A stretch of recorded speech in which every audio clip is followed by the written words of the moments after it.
Alright, yo, it's your boy Yoshikidneo, and we are back in the World of Boridil, the Adventures of Boridil. And today should be I think it's going to be another roleplay heavy session. Unless the party leaves the City of Guilds to go and fight one of these other creatures that they've been told about, I don't foresee anything really popping off inside of the city until maybe when they meet Joker again.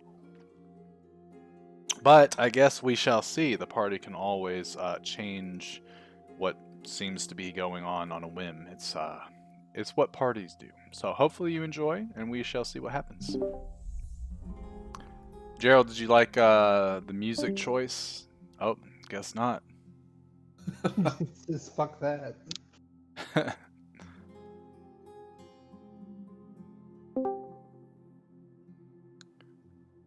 Saw, dude.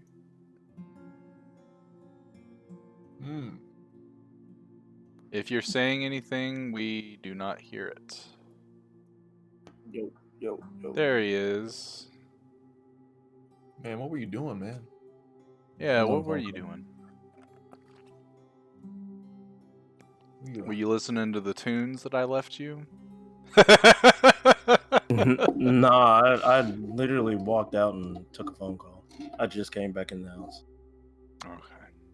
It was a hit single by Uncle Ruckus. Don't Well, why? Because I'm a piece of trash. That's why. All right. So, last time we left our adventurers, you guys had just finished your meeting with Lasarth, the Jealous One, a green dragon that was held up near the waterfalls towards the village of Greendrift. Essentially, what you had learned is that Lasarth was using this as a front. She was using the lizard folk as her main set of protection, and she was using the village itself as her form of getting people to come to her lake and essentially just donate their monies, and who knows what happens after that. I think all of you have your suspicions, whether they're correct or not. Who knows? Anyway, as you guys got back to the town, Baba Lasaka, your current arch nemesis, your most hated enemy as of right now, was waiting for you guys at the inn.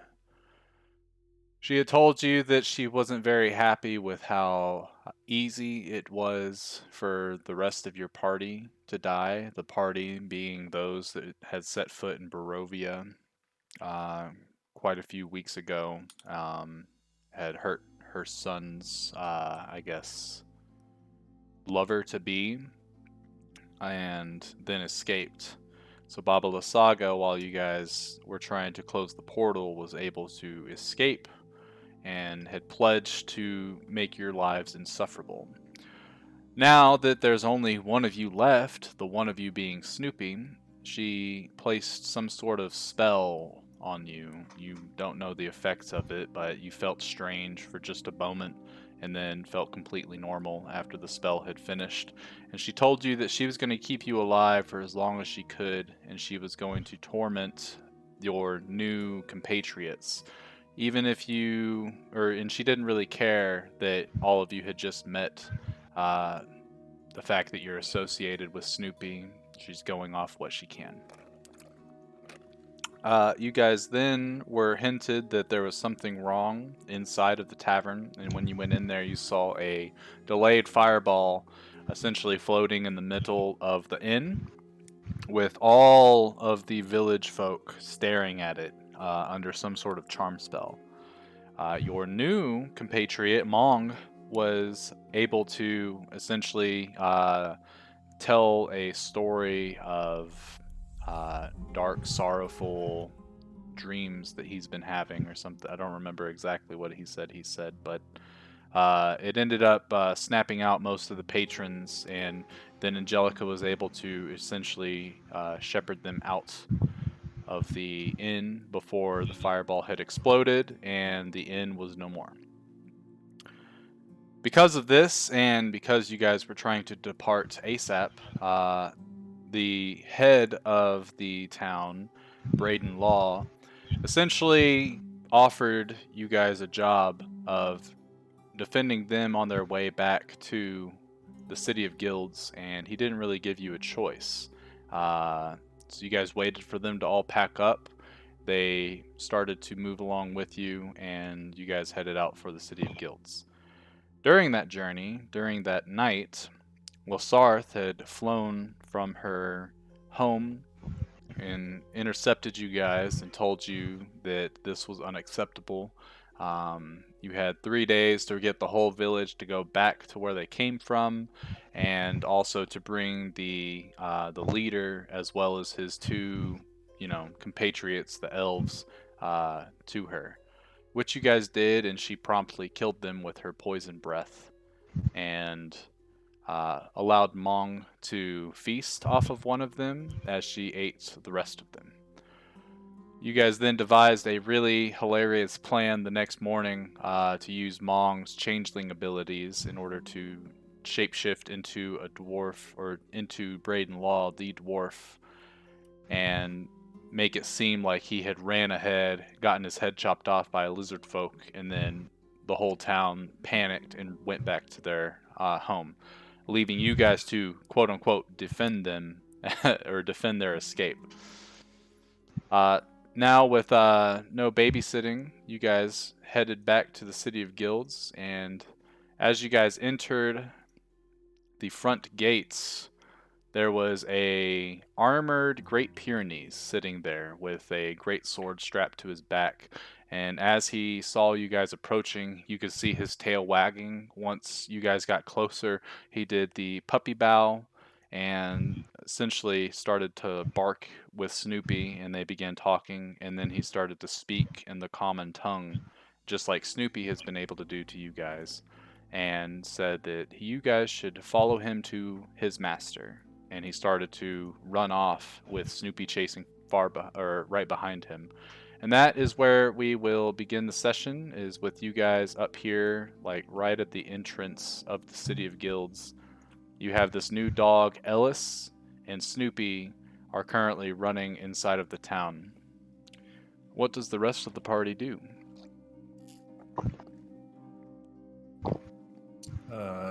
I'll stay under my breath. God damn it. And I end up following right behind him. I'm gonna use my druid speak and be like, and tell them to hold on. They were talking in dog, right? Yeah, and then in the middle of it, they stopped and switched to the common tongue so you could understand it. While they were talking in dog, though, you, as a shepherd druid, were also able to understand them.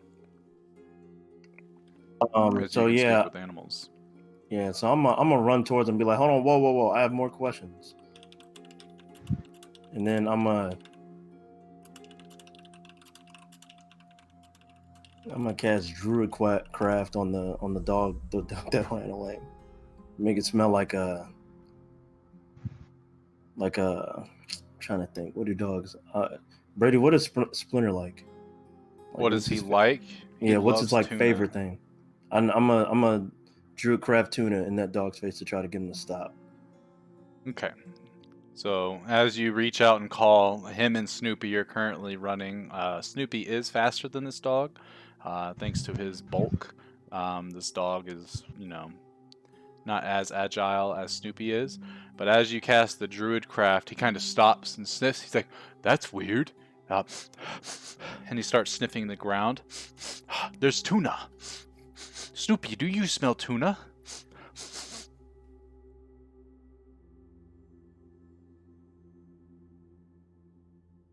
Joe, you're muted, by the way.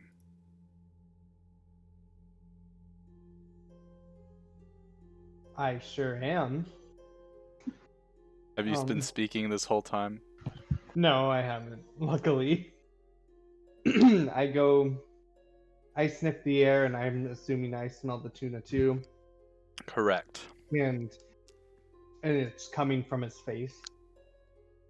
Yeah, so it's like right in front of Ellis's face, and he's like looking around, and he's trying to figure out where the source of the smell came from. And he Yeah, looks so at you. I go up to it and I smell it from one side and then I blink on the other side. It's like, but it's right here. It's right here. It's right here. And then I like look over his shoulder and I see Quinn holding up his hand. Like, oh. And Ellis, as he sniffs again, he chomps down on the air, and he starts to just bite the air. I don't taste tuna, but I smell tuna. This makes me want tuna. Yeah, it's like I sit down and look at Quinn. Have I caught up to him yet? Oh yeah. Okay, I'm like out of breath, trying to tell him, hey, hold on. Give me a second.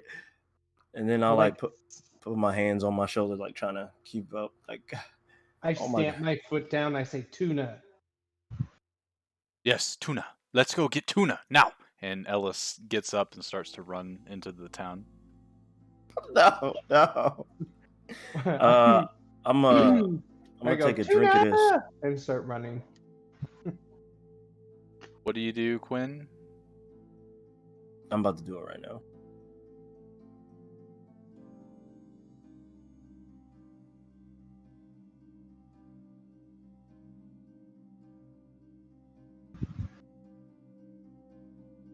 What is Tamsin doing in this moment? Mong, I believe, would be kind of behind everybody with his hands sort of clapping.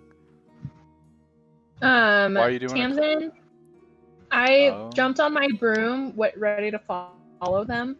And since they came back, I just kind of waited. So I'm just like floating in midair, just seeing where they're going to go. And then I'll just follow after them. Okay. Quinn takes a swig of his wine, and I assume Angelica is already following the dogs too. Mm-hmm. As we're running, I'm like telling Ellis, like, hey, this one time I caught this fish, and then like I realize I'm going faster than him, and he's the one leading. So I slow down. You know, I got this fish, and then I gave it to this lizard, and then he ate it, and then I killed the lizard, and then I got it again. Oh, wow, that's a really good trick. I like that trick. I'm gonna have to try it one day. How did you meet a lizard that could eat a whole fish? They're just like over there, and I like point my mage hand. Like they're like people, lizard people. And he stops and he looks over that way and he kind of squints and he sniffs the air and he's like, I'll have to investigate later. At this point, you guys are like right over here and you're pointing like this direction.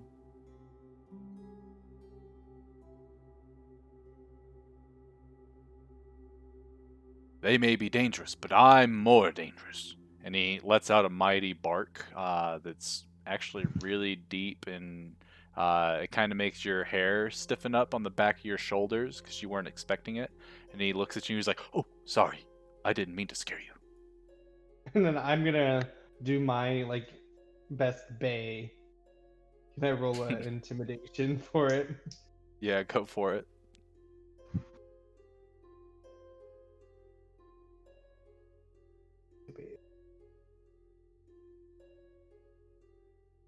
Four.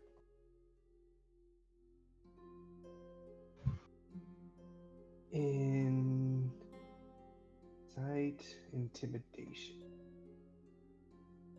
You do that, and his eyes get wide. He's like, "Oh, for a little dog, oh, you are scary. My master will like that." So, oh yeah, we need to go see him. Yeah. How does your baby squirt? Yeah. Wait a second. And he sniffs the air. I smell tuna. You want tuna? Let's get tuna. And he starts to run again. Okay, I follow him. And he's like, oh, so one time my master, he got me a big tuna, and he threw it up onto the top of a really tall building, and I had to climb with my claws. And he, as he's running, he stops, or he jumps up, and you can see his claws come out, and they're a little longer than what you would normally see in a Great Pyrenees, and they're a lot sharper. And he lands. He's like, "Yes, my master. He gave me extra grip strength on my claws, so I can climb things. Although it's really hard to climb things with all this stuff that I have to wear. But this stuff helps me to fight people that try to harm my master. Do you That's have a cool. master?" I kind of slow And he down. stops and he looks back. He's like, "Are they your master? You have 4 masters?" No, those are my pack. I'm the Ooh. leader of the pack. Why do they walk on 2 feet? That's very weird. Do we hear him saying that? Yep. Well, you do. He's talking in the barking language, so the rest of your party doesn't. Oh, I point towards Snoopy and be like, "Bad boy." And, I ain't know. I ask Quinn, what's he saying? And I do like a Snoopy laugh. I not paying attention. I'm gonna repeat what they said, but in dog. Ooh, that one is a good one to be in your pack. He can speak our language. But Yeah, he sounds weird doing it. Tuna! And he starts to run again. All right, I will follow him, Yeah, we're running again. and I'll be like, "Well, my master, he died right as he made me."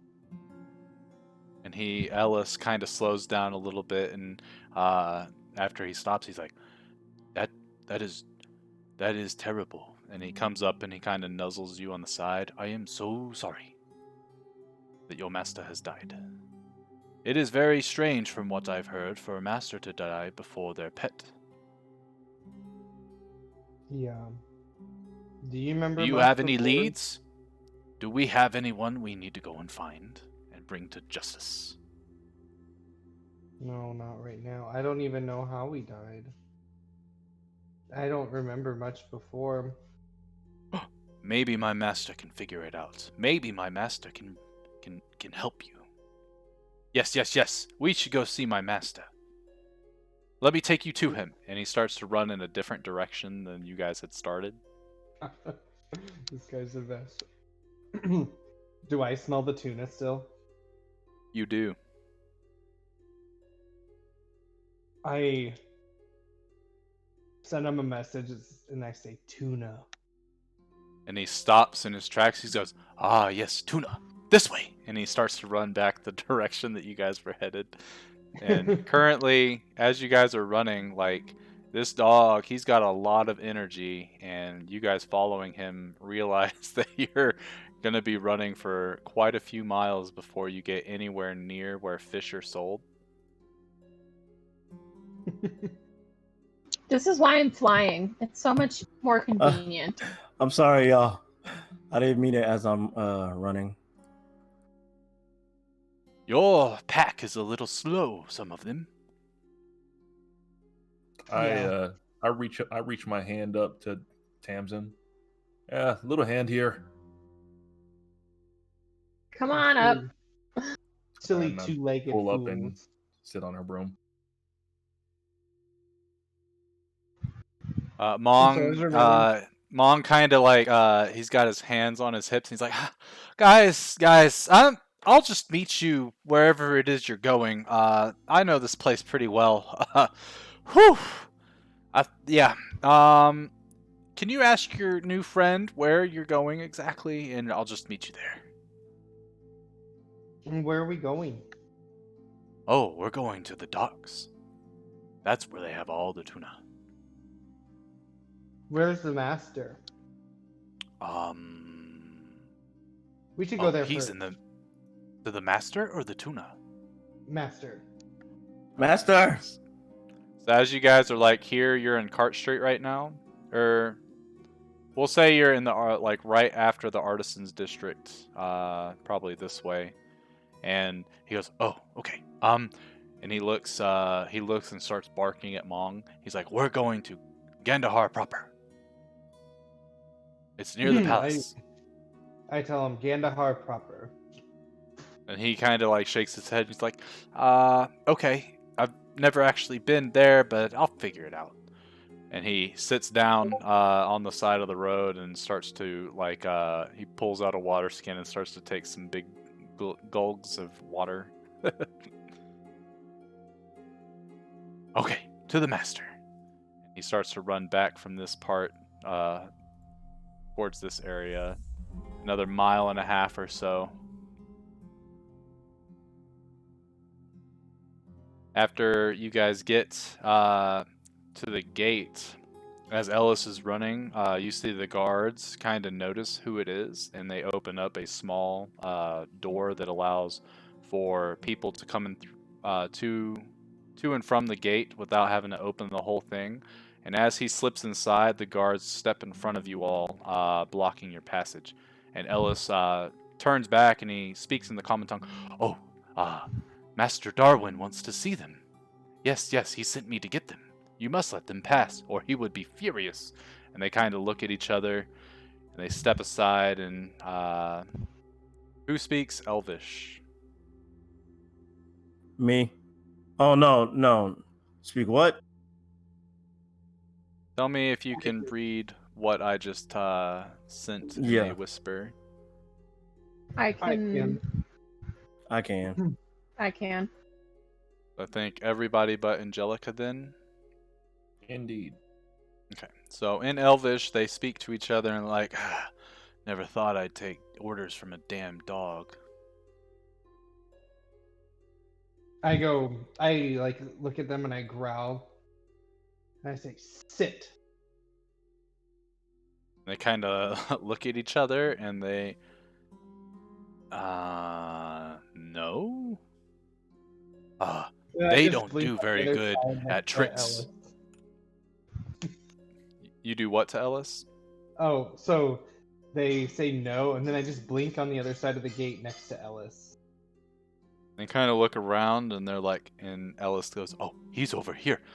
We'll be going now." And he turns around and starts to run, and they kind of like, you can see them scratch the back of their heads, like, what the fuck just transpired? But they allow the rest of you to walk through. Tamsin probably dismounts from her broom for a second. Once you get on the other side, you mount back up and start flying with Angelica. And after about a little over half a mile, you guys finally get to these very, very good looking buildings.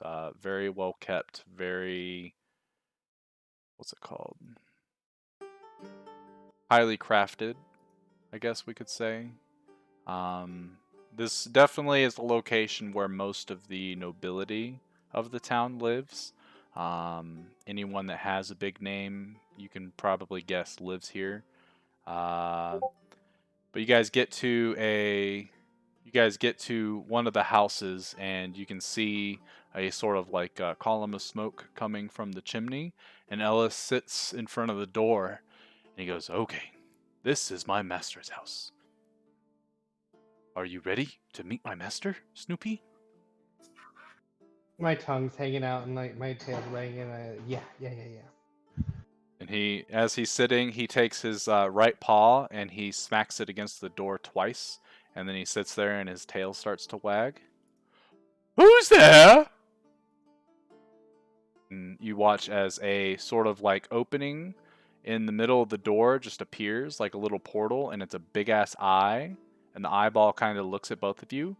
And then you see another eye appear next to it, and then a mouth underneath it. And it's just these floating incorporeal forms of essentially a face with no other facial features. "Ooh, Alice, you've come! And who might this little one be?" I said, "I'm Snoopy." Do you say that barking or in common? How was Ellis talking? He was talking in common. I'll talk in common as well. Ellis, what a good boy! And you see a mage hand pop out and start to scratch Ellis on the top of his head, and his foot starts to, stomp on the ground, and his tail stops wagging because he's like in nirvana right now. Yes, yes, please come in, please come in. I have treats for you. And you hear a click, and the door swings inward. And Ellis, after the mage hand goes away, he kind of he shakes, and he's like, "Oh yes, I love pets from my master. Let's go inside." And he walks inside very calmly.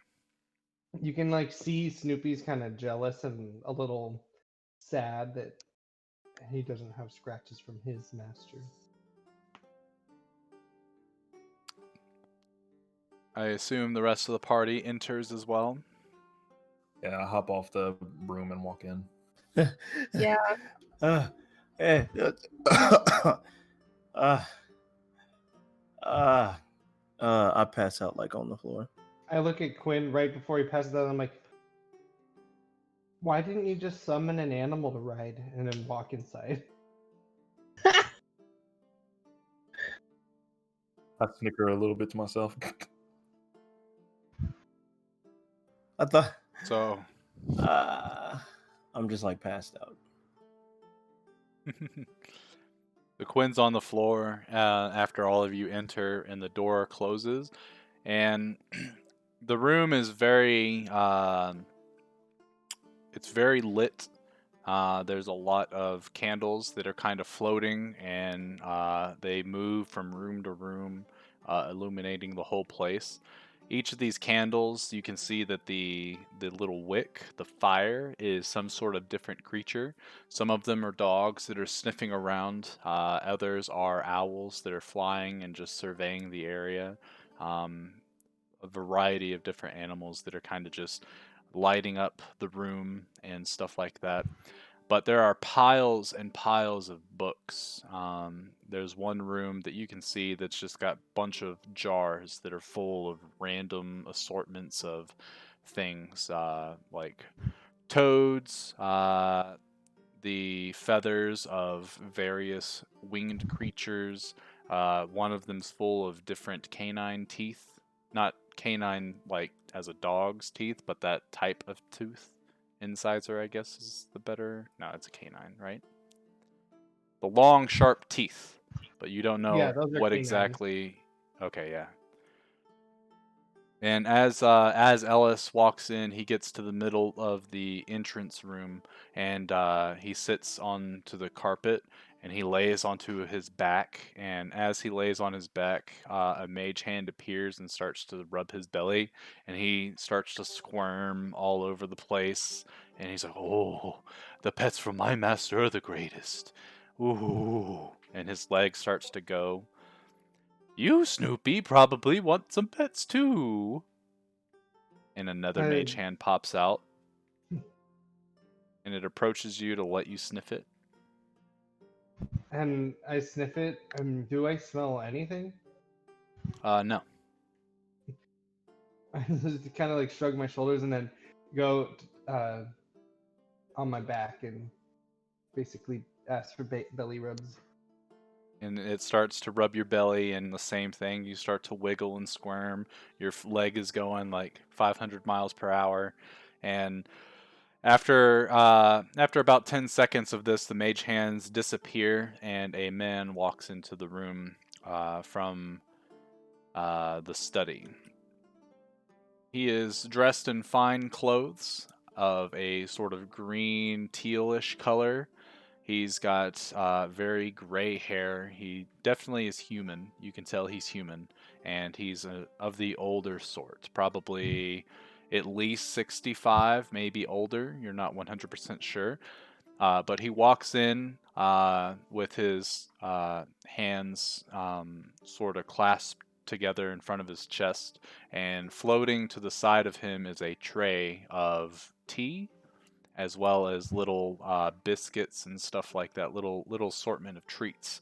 And he goes, "Oh, you probably all want a place to sit." And he snaps his fingers, and very luxurious looking sofas and chairs appear out of nowhere, as well as two very comfortable looking dog beds, which Ellis gets up and lays claim to one of them and starts doing the little pat thing with his front paws to make it all nice and smushed, and then he lays down and lets out a deep sigh as he, it's good to be home. Yes, please, have a seat. We have much to discuss. I blink directly into the bed, and then like I just appear there with like my paws outstretched and my head like right in the middle of the paws. And as you blink, you see this gentleman, like, he kind of takes in a breath. He's like, "Oh my, you are a curious specimen. And your name is Snoopy, right?" Yes. "My name is Darwin. Pleasure to meet you, Snoopy. I've heard so many stories." I kind of like pause for a second. What stories from who? "Well, from you, of course. I've been researching you for a matter of days, and you've been allowing me to see a lot into, I guess, how these awakened canines come to be. I just I've tilt my met your head. master, Charles. Yes, you remember Charles, right?" Charlie, yeah, my master. "Yes. Now, I've been trying to get in contact with him for quite some time, and it wasn't until a couple days ago that I had heard about a talking dog such as yourself. So I started to scry on you. I do apologize for intruding on your privacy, but you've been on some grand adventures lately." Hey, I met a dragon. Did you "I see the saw. dragon? Yes, that is Great. Lasarth the Jealous, and you are probably the reason that you all did not get eaten up." I'm gonna start wagging my tail. I "Yes, like that is a I know, but I don't say I know. he releases his mage hand again and starts to give you scratches under the chin. "Yes, you were a very good boy in those dire circumstances." And he looks to the rest of the group. "You all should be very, very proud of your pet." "But," he kind of strokes his chin for a second, "maybe you all are his pets."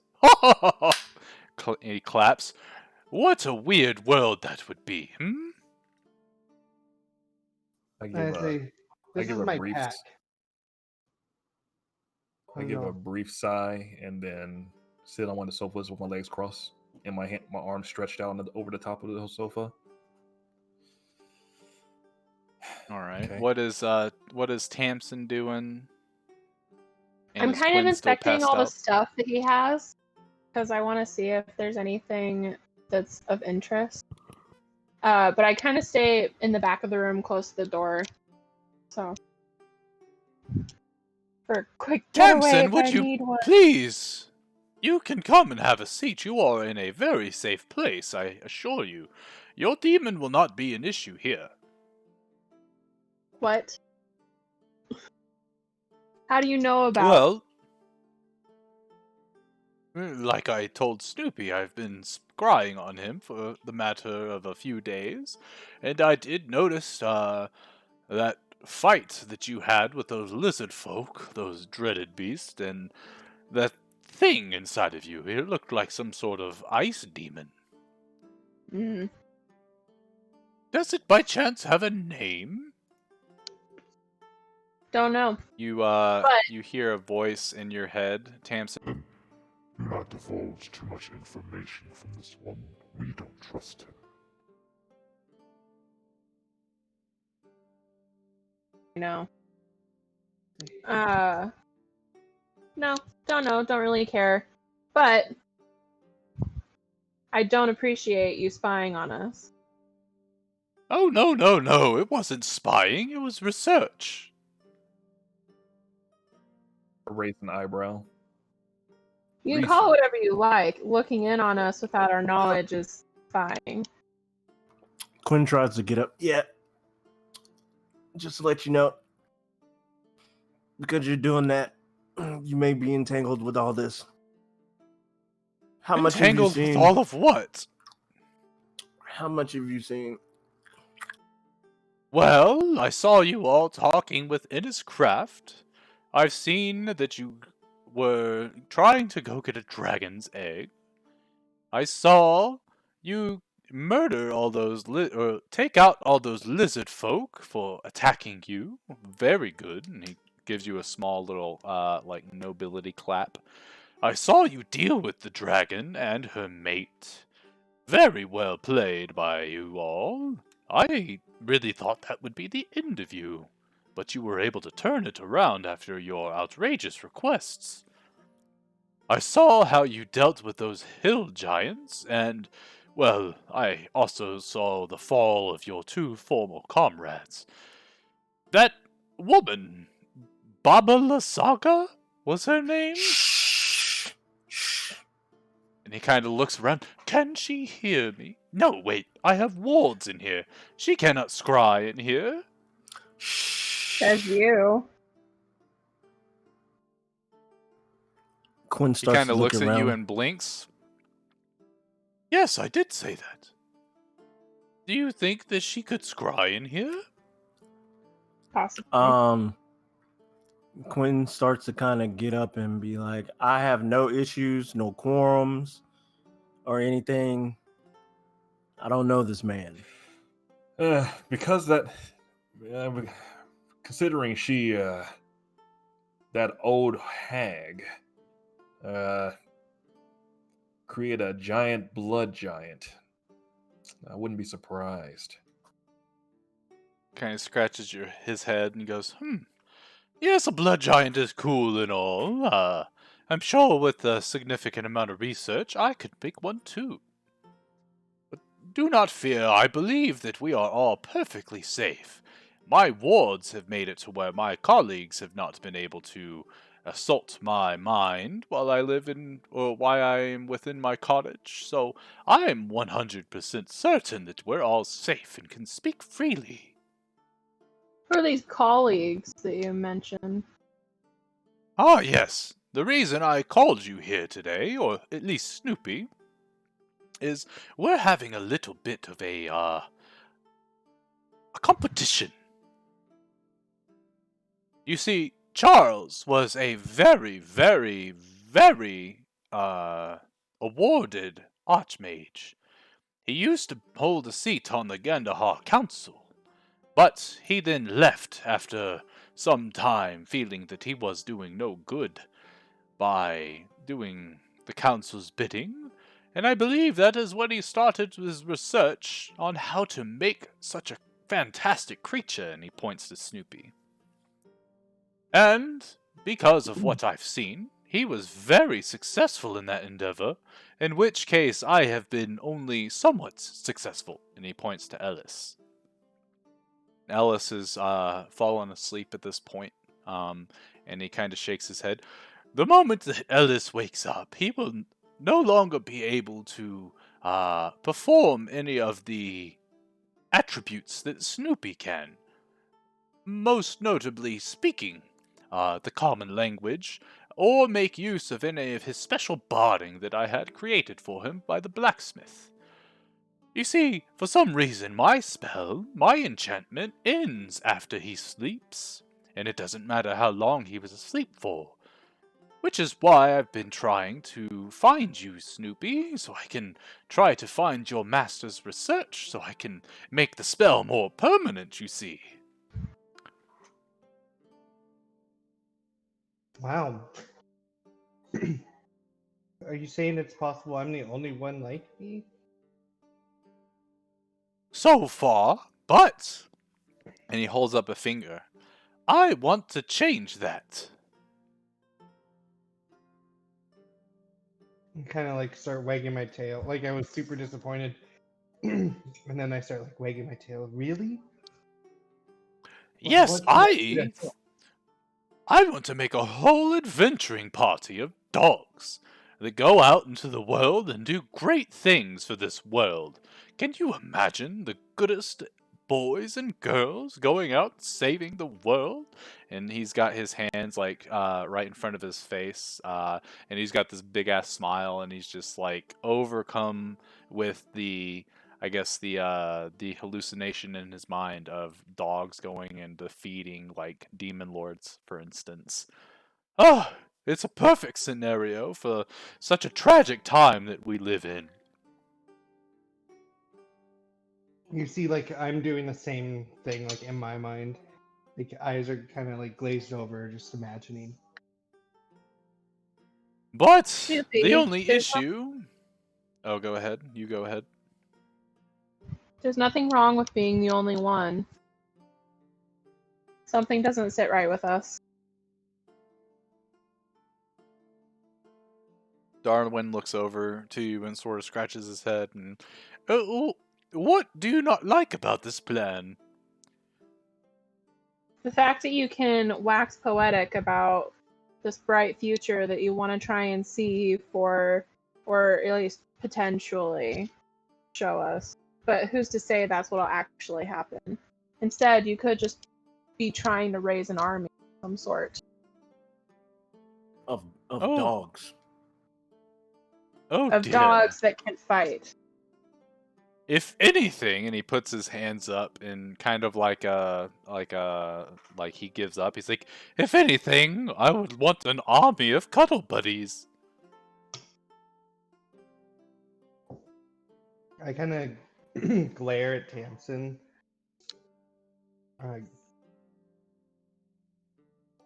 Snoopy, we don't trust this. Did she say that out loud? Yeah. If there's Quinn says, if there's anybody that we shouldn't trust, it's you. Hurtful. I take a drink. Roll Constitution.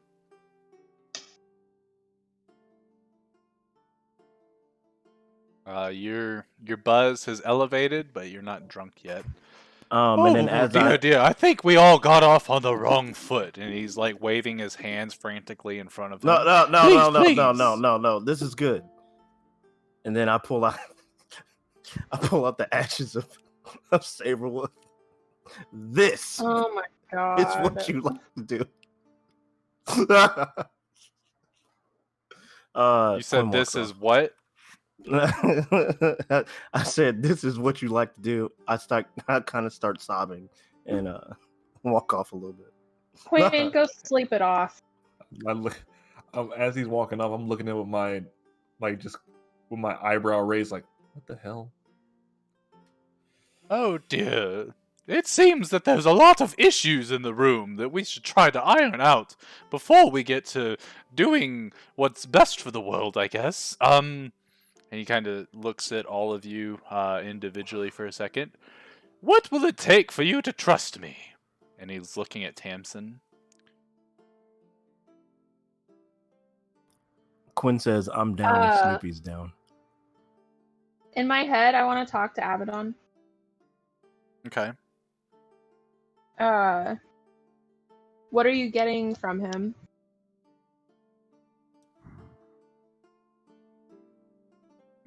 I'm actually roll for him. He seems to be mostly telling some truths, but I feel that there's gotta be something else. People don't just normally want to do good. You've seen it. You've lived it. There's an ulterior motive. Agreed. It's just hard to determine what those ulterior motives are at this moment, especially if you can't even sense them. But he does seem genuine and just wanting a bunch of dogs that speak and just try to be good, I guess. But it's really sickening to think about. How powerful does he have to be to have seen all of that, of what we did? Question when y'all are done. Okay.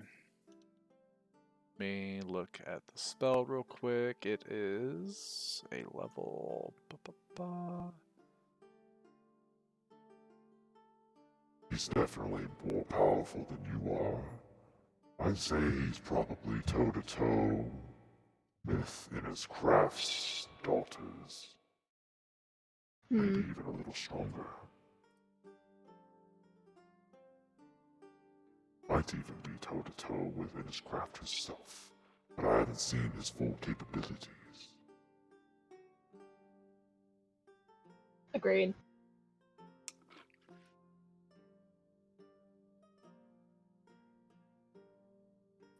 As So if your group were to agree to it, we could all take him right here and now.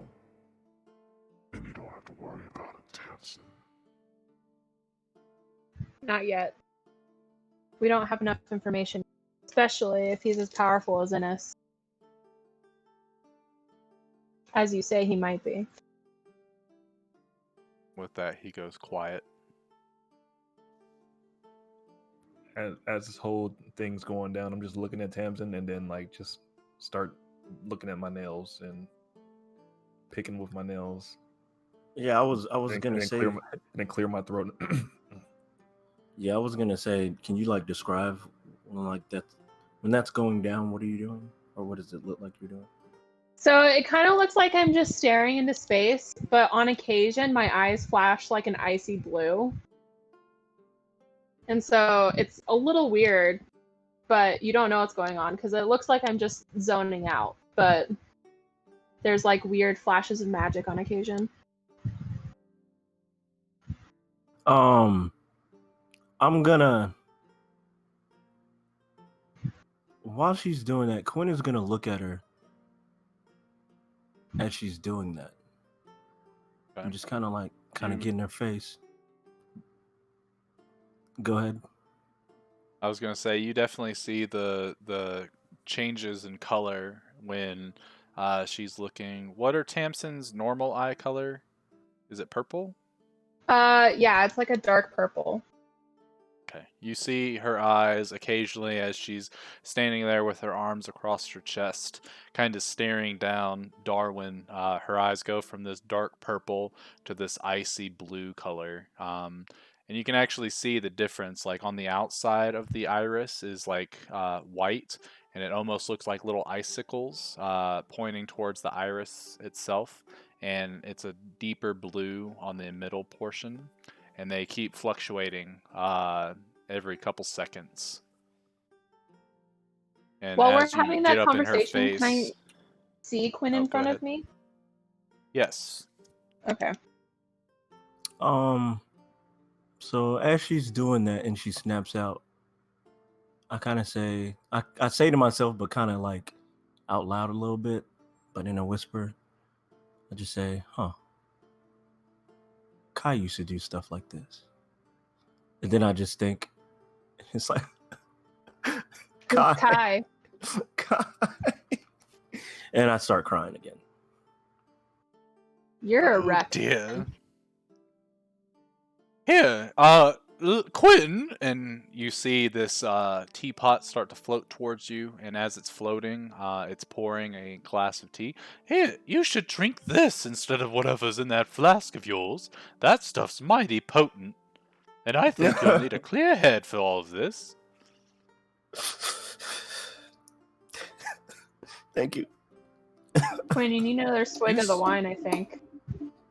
You know what? She's right. This is the only way. No.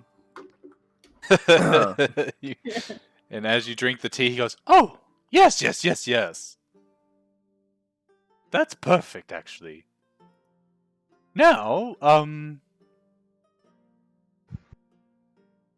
you said that you have a brother Kai? Where is he? Are you worried about him?" I kind of wipe my nose like a little boy, like who just got done crying. Just yeah. You ask a lot of personal questions. Oh, yeah. I feel like I know you all on a personal level. Although I mean- guess you don't know me. Which Yeah, you the only- shouldn't. Only question I have is, did we come to discuss a plan of some kind, or we come for a therapy session? He kind of thinks about it for a second. How about both? I think we could do with some therapy. I'm out. Right. We're out. So Except for Tamsin. Quinn goes to Angelica with some tea. Drink this. Trust me. Angie, don't so- drink it. So Quinn, Uh-huh. all your buzz is completely gone after you take just a sip of the tea, and you feel kind of you feel lighter, like your shoulders sort of relax a bit, and you don't feel as stressed out. Obviously, you still got some turmoil going on, especially Yeah. with the recent events, but you feel a lot calmer, a lot more in a like a zen state. Snoopy's been over there, like just kind of like watching, like still laying down, eyes looking left, right as people are talking, and then when Quinn starts crying, I kind of like shed a tear, and then when Tamsin and Angie are like talking about like it's no big deal, I kind of like growl. I say, "You shut up! You haven't lost anything. You have no idea." And I look at Snoopy immediately, and they're like, "You don't think I've lost something too?" We've lost our two best friends today. Oh, I've lost a lot as well. I'm just not going to talk about it here. I think it's a waste of time. No, you should definitely speak out. Especially because the two of you, well, once the little boy gets here, which, what a curious one that is, I think it'd be good if we all just discuss our feelings together and get to know each other a little better, especially now that you're all in the same pot.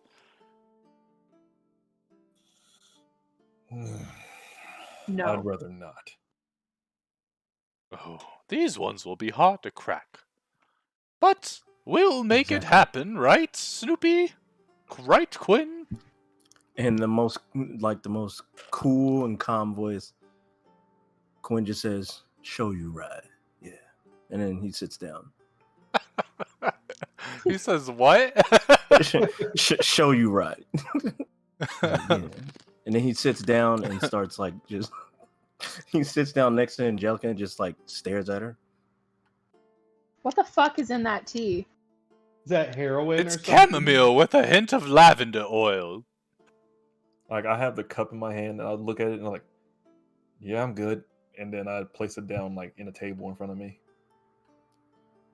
And as you're putting it on the table, the little teapot with pops in on the little tray and essentially intercepts the teacup, and it moves away. And is there anyone else that would like a beverage? I have other teas.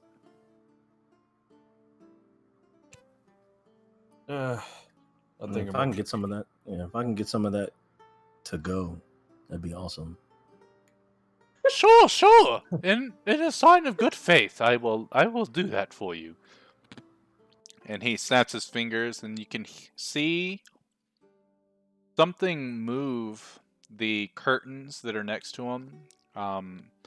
So he doesn't have like doors in between each of his like different rooms. He's got these curtains that fold back, and after he snaps his fingers, there's like a movement near one of the curtains that makes it move. But you don't see anything, you don't hear anything.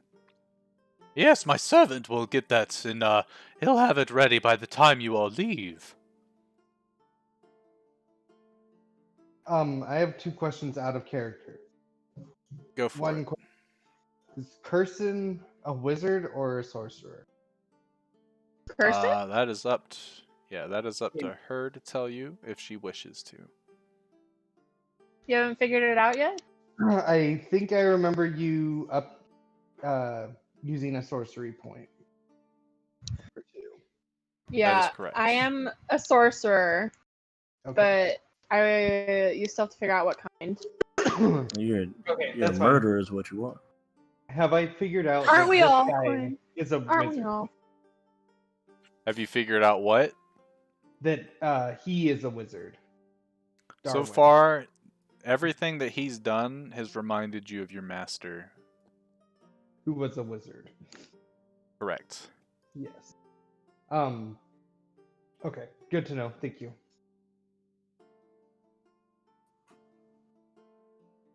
Okay. So, why exactly do you want to get a group of dogs similar to Snoopy?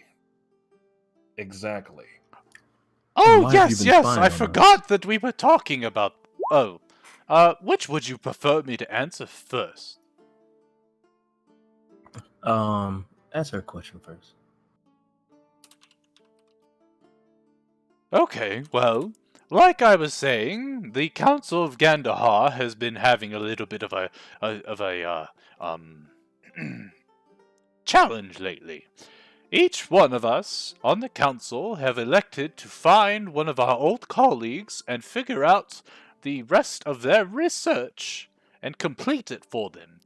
Most of them either died in some sort of combat, or assassination, or poison, or maybe just of old age, and we want to make sure that their work does not go unfinished.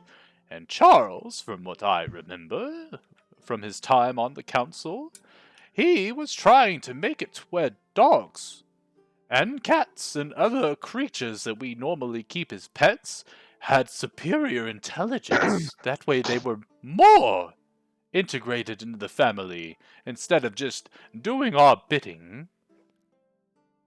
So I want to replicate his dream and I want to make it so. But, well, I've hit a little snag in my project, as you can tell. So, what do you need from Snoopy? Kind of scratches his head. If I could find his master's old study, that would do it. Or it might take a long, long while, but if I were to study Snoopy more, maybe I'll be able to see the enchantment at work somehow. Sometimes enchantments that take place over a longer period of time. Occasionally you can see the magic. It's very rare, but it does happen, and with that I could possibly catch a glimpse of the runes and such, and be able to manipulate that information to make my spell last longer than just one rest. I kind of like have this scared moment. Like, I go, do you think I'm gonna revert back one day? No, no, no, no, you've been this way for quite some time now. I could not tell you how long, but if an enchantment is going to fizzle out, it'll do it in the first couple days after being cast. I go, whew. Dang, your master must have been really good. He sure was, I think. Yes, Charles was a very, very, very accomplished wizard.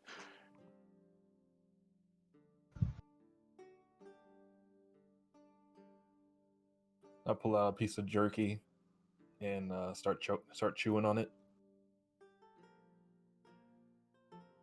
Well, Snoopy, are you okay with this strange man that we've just met? No offense. Oh, Studying none your... taken.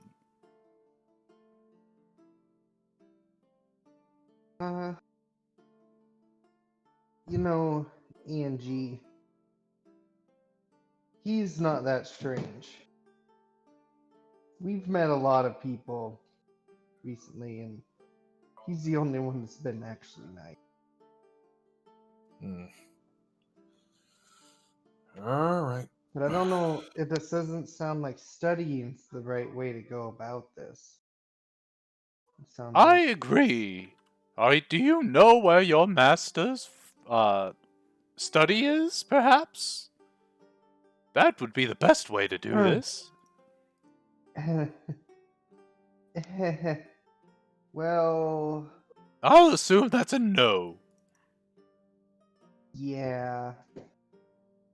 See, it was almost my master's dying breath that he cr- cr- finished his spell on me, so I don't really remember much before that. So I basically came into sentience in his room. So I don't really know how to get back. I didn't pay attention. Oh, If I was dear. there, I would know. But I don't remember how to get back. That's not too big of an issue, I guess. Maybe we'll be able to find something. What do you remember about the location? And the things that you would remember is that the temperature was fairly cool most of the time, but it wasn't cold enough for like any type of like snow or anything like that. You remember his tower was inside of a cave, and once you left the cave, it was mostly covered in very large trees. And kind of like, Or not very large trees, but it was like a very dense forest. okay. I say, well, I remember when left, I left his house and it was a tower in like a cave, and then it was like the perfect temperature, not too hot. It was kind of cool, so my fur kept me warm, but I didn't have to pant. And then I walked into this really, really dense forest. Hmm. Well, that could be a couple locations, I guess. That could either be near the Twisted Wood, although usually arcane magic doesn't really sit well with the fey creatures there. They like more natural magics. So that's probably unlikely. I kind of Perhaps like, maybe the Vuberin Empire? I kind of like go, maybe that's why they didn't like me. Yeah, could be, but maybe the Vuberin Empire or even the Slidoran Empire has a couple of dense forest locations. With the trees about this big, and as he holds out his hands, they keep stretching, and they keep stretching, and they keep stretching until they're a couple hundred yards, and you do not remember trees being that big. And it's not that big. Oh, good. Then it's not the Kirakuri Empire, which I've not been able to access then in quite some time since this whole demon incursion began. I hope they're okay. Yes, it would seem that your master, unless he had some sort of spell to make it look like there were trees on the outside, probably lived on the east or the western continent. The And Western after Continent. thinking really hard, actually give me a history check, Snoopy. Ooh, you probably shouldn't ask for that and just say what you're gonna say.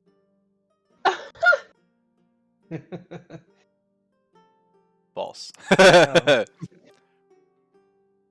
not So the bad. one thing that you definitely remember is you remember being on your own and essentially near the coast somewhere, um, near a very busy dock when you met the Scabberwags. And it was only maybe a couple days or a couple weeks after you had gained sentience. So, for all intents and purposes, he could be right now that you know about the different locations with the empires and stuff like that. So, he's probably onto something with the Slidora and Vuberan Empire being your place of, uh, I guess, sentience would be the Creation. best. Yes, since your creation. You see me kind of like concentrate and go, yeah, that I guess that makes sense because one of the first things I did was find these docks on the coast, so I must have been close to the coast. Yeah, that makes sense. That's where I met the scamperwags. Oh, are they still in operation? No, I don't really know. Alright. One time they took a lot of money from me. It was quite a hoot. Because it was all fake money. Oh, I really got them that time. That's why I don't sail anymore. I'm afraid of finding them. Do I remember this? Was I part of that? Roll a D100. If you roll 25 or lower, then yes. No. But you remember hearing stories from your fellow, or your old crewmates that they don't really like dealing with magic. That's why they were a little apprehensive of taking you in at first, because one time they got one-upped by a very powerful wizard. You never heard what his name was because they never learned it themselves, but essentially uh, he had gotten his ship commandeered, and they asked for all of his gold, and he had conjured up his magical treasure chest and gave it to them. The moment that they got onto their ship and sailed away, the chest started to essentially start weighing down the entire ship by duplicating itself and its contents, which sank one of the Scabberwag's first vessels.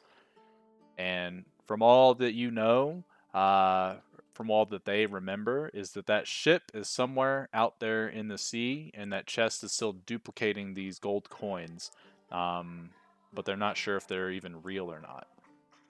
But Darwin starts to he starts to laugh. Oh, that was so fun making that trick chest.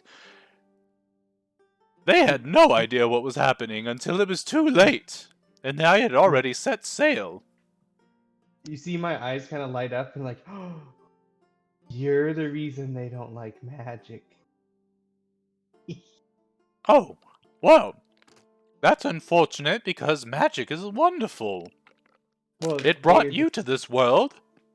They were scared. I wouldn't say they didn't like it. That makes a lot of sense, yes. Usually people are scared of things they don't understand, much like your friends. Well, hold on. In all honesty, I have my curiosities with magic, considering I do have a magical friend of my own. But as far as me getting involved with it myself, I don't think I have the proficiency to get into that. You have a magical friend? Oh, do tell.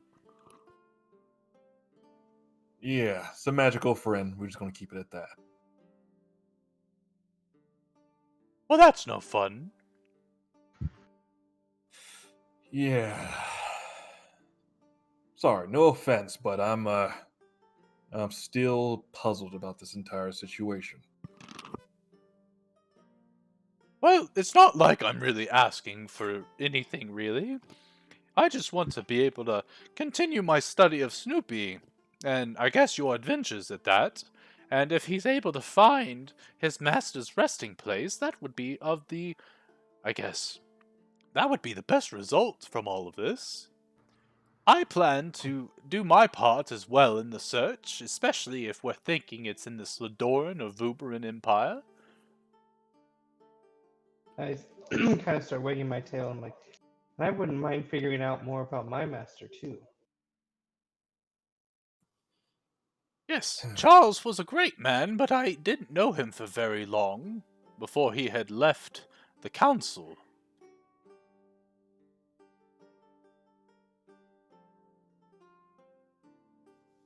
Oh, Cindy. Darwin, I just remembered. I have this book, and I pull out my book that I got from Barovia. Let me see. What? It's the leather yellow spell book, is what you called it. Okay, yeah. I- Oh, might I see it? Of course, I don't have any use for it. I hand it to You- him. He grabs it and he's like, "Oh, oh!" His as he's holding it with his actual hands, his mage hand is flipping through the pages, and you can see his eyes light up. My, this is a spell book from someone. Although the incantations that they were using for some of these spells are very old. They've been reformed, formatted in different runes and such like that to be a little more powerful, but this is very old. Where did you get this? And I kind of like mumble under my breath because I don't really want to sound like that crazy around the Barovia. Who? Barovia. He scratches his head. I don't know where that is. Can you point it on a map?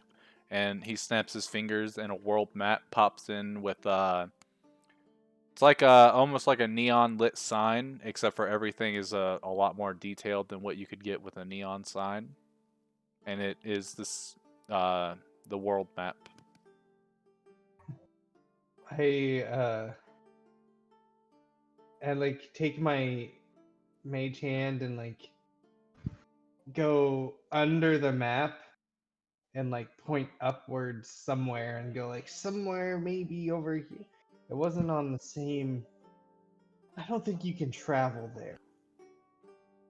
It wasn't on the same what? Plane? It was that part of Snoopy's knowledge. I don't want to meta here. No, you would remember that Opal actually had said that it was a Okay. different plane of existence. Okay, yeah. Barovia is in a different plane of existence. Oh, well, then, I've never heard of Barovia, but I might do a little bit of research, see what I can find. I go, yeah, I don't know.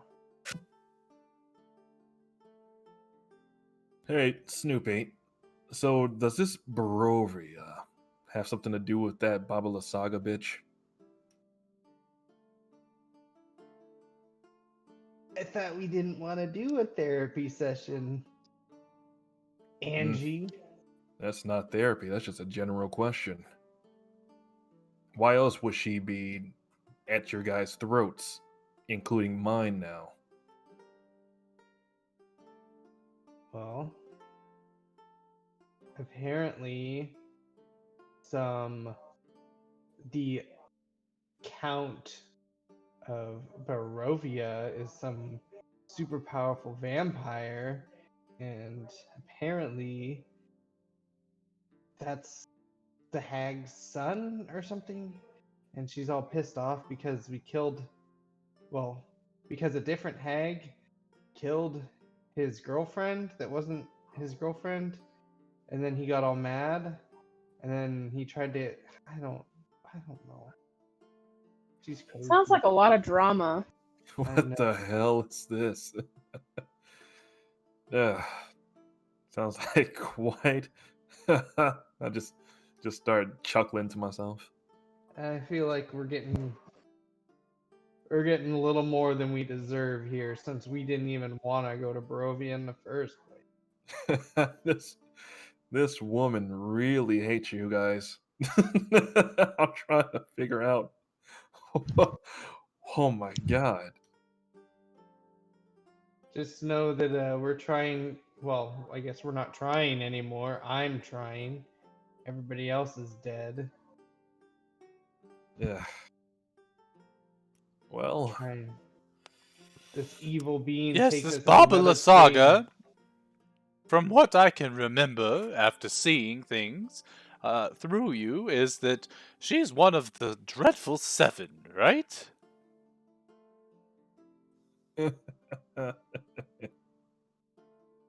That's correct. I've heard about them, and the thing about the Dreadful Seven is they are not allowed to do things on their own without the permission of their sisters.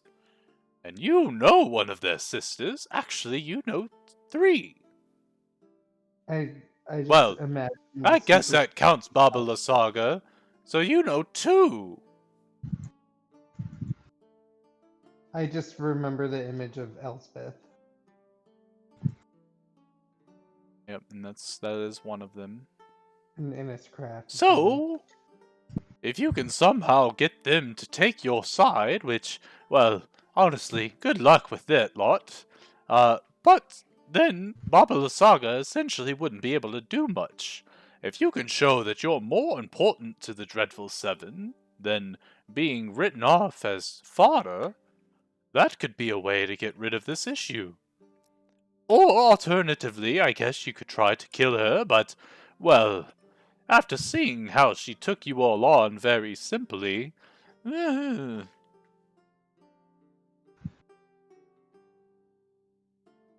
So, as And a I hypothetical question, so considering Snoopy's master seems to have been a pretty strong guy, do you think he'd be able to take his place in a way, so to speak?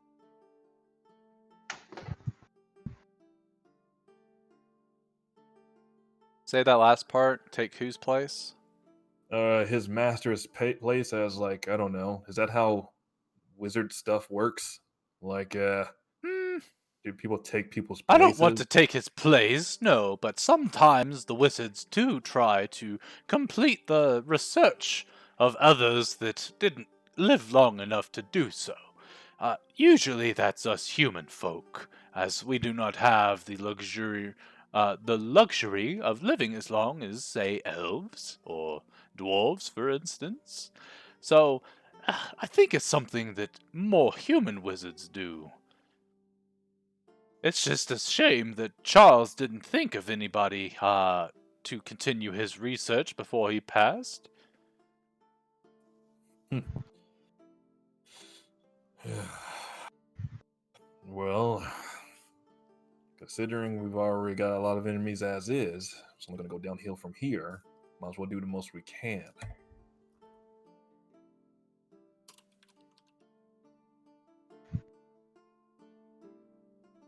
That makes sense, yes. Well, hmm. I don't know really how else to help you all with your Dreadful Seven issue. Is there something that Inniscraft wants that you're not willing to give up? What about these demon lords? Do you know anything about that? Hmm, I know a little bit, but, from the history, it seems that they do this every couple 100 or 1,000 years. It's very strange. I'm not exactly sure what brings it on, but they're battling for the title of Demon Prince.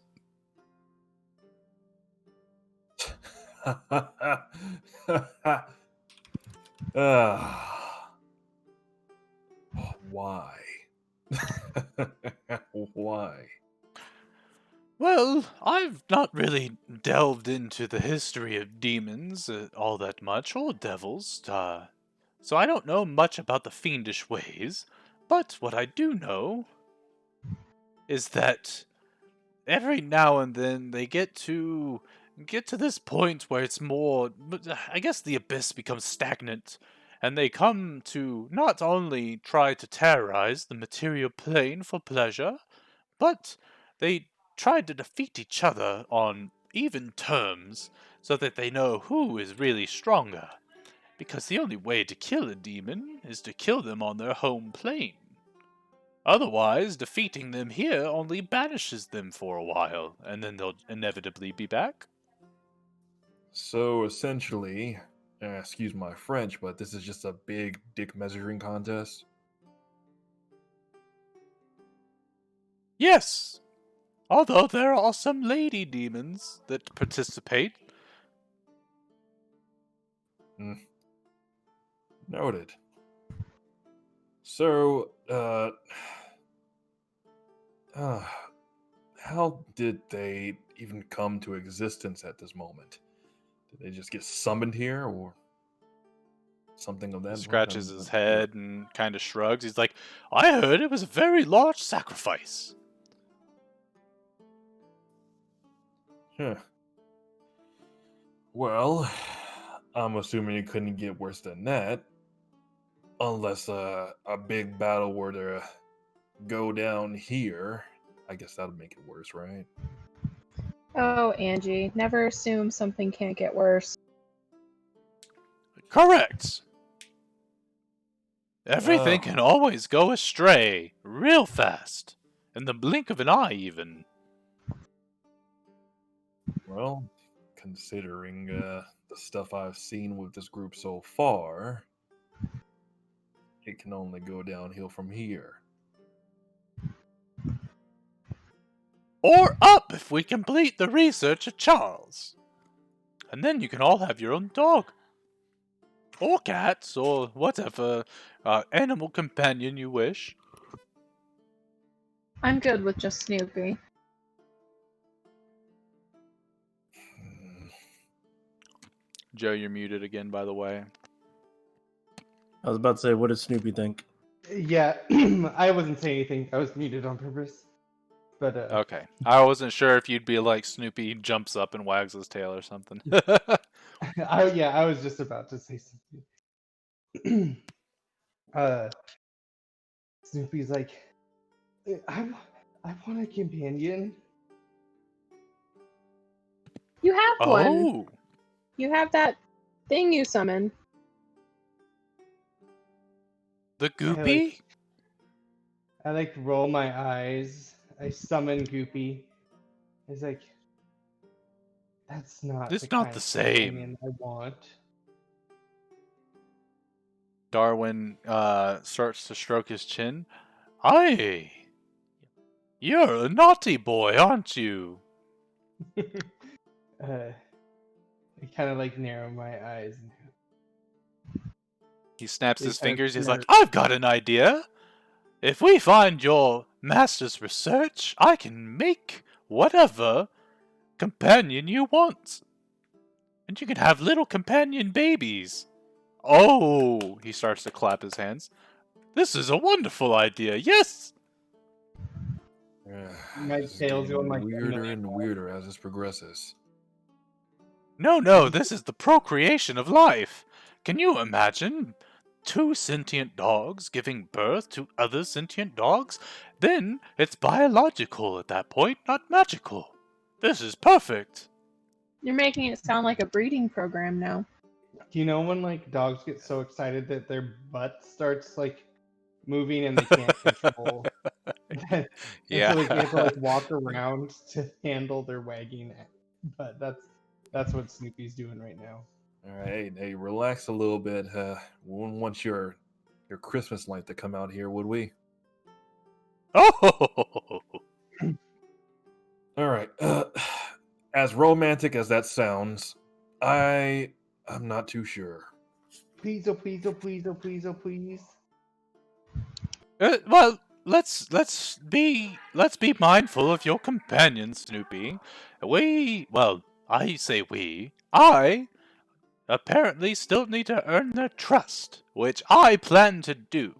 But I have no idea how I'm going to do it, so you'll have to give me time. Stop snooping, for one. Snoopy, no Fine, Snoopy. yes.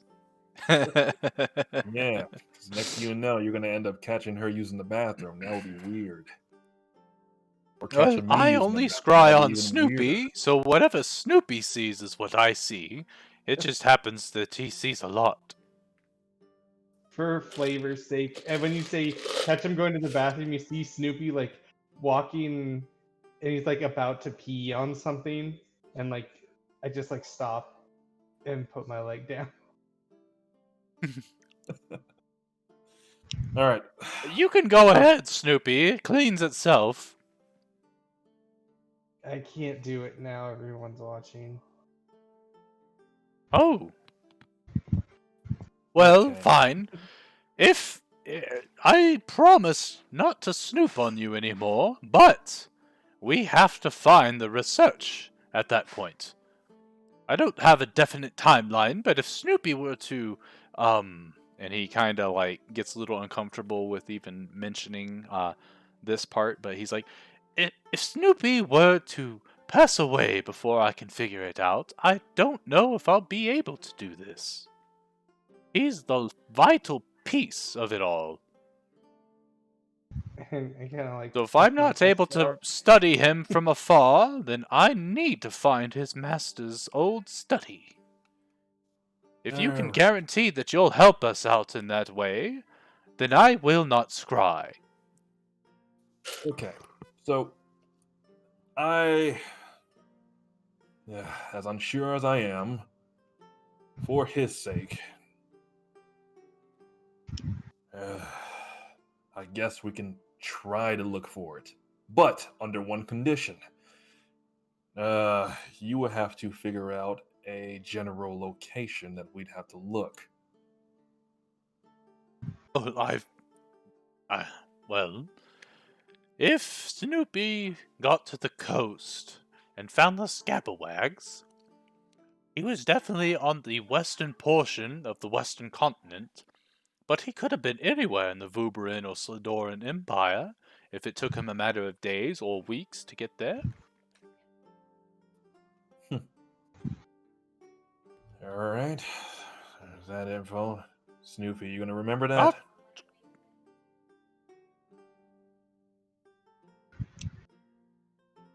I guess that's a yes. Alright. Well, my mic just cut out. I missed whatever you said for like the past 20 minutes. Just kidding. 20 Like, minutes. talking about just the last like. I was like, you've been talking. What do you? What? So he said that, or Angelica said that he's cool, or she's cool with going to try to find out where your master's study is, but they need more. You guys need more of a general location to start looking. And Darwin is thinking it's somewhere in either the Vuberin or Sladoran Empire, more on the western side of either, based off of what you remember from your first walks in the world as a sentient dog. Sure. And so yeah, I just want to make it clear that like I remember like the house like as before. I have the memories before my sentience of like, but what is really a dog's world when they're just a dog, right? Like I'm Yeah, sure my dog thinks there's the car, the backyard, and the house, and that's not even every room in the house. So. exactly. That is how dogs be. now in this case, we know what Snoopy's gonna get out of this, but what are we gonna get out of this if we decide to help? Oh, well, I guess I could offer you a couple different things. I could either offer you your own companion that is as intelligent or maybe a little less than Snoopy. He seems to be the prime candidate of all of this enchantment in dogs. Or I guess monetary compensation out of my research fund, as A it is war dog. helping me. A war dog would be useful. Yeah, and In second thoughts, monetary compensation it is. Monetary compensation. ears droop a little bit. Like I was thinking a nice cocker spaniel would be cool. Oh, except for you, Snoopy. I just. You know what's funny? You come accusing me of making a dog army, and now you want a dog that does your bidding to attack people. I just. It doesn't make any sense. Yeah, that's different. Having a companion and having an army of dogs is different. I wouldn't beg to mind it. differ. And no matter what, even if we get you this information, then you'll be the one in charge of choosing who gets these dogs and how much they get sold for. And I raise a finger. Exactly. Let's see. Well, Who says that they have to be sold? I wasn't sold. Logic, my dear by the friend. way, in the middle of Angelica's sentence, she notices, as well as Quinn notices, Darwin look at Snoopy and wink at him.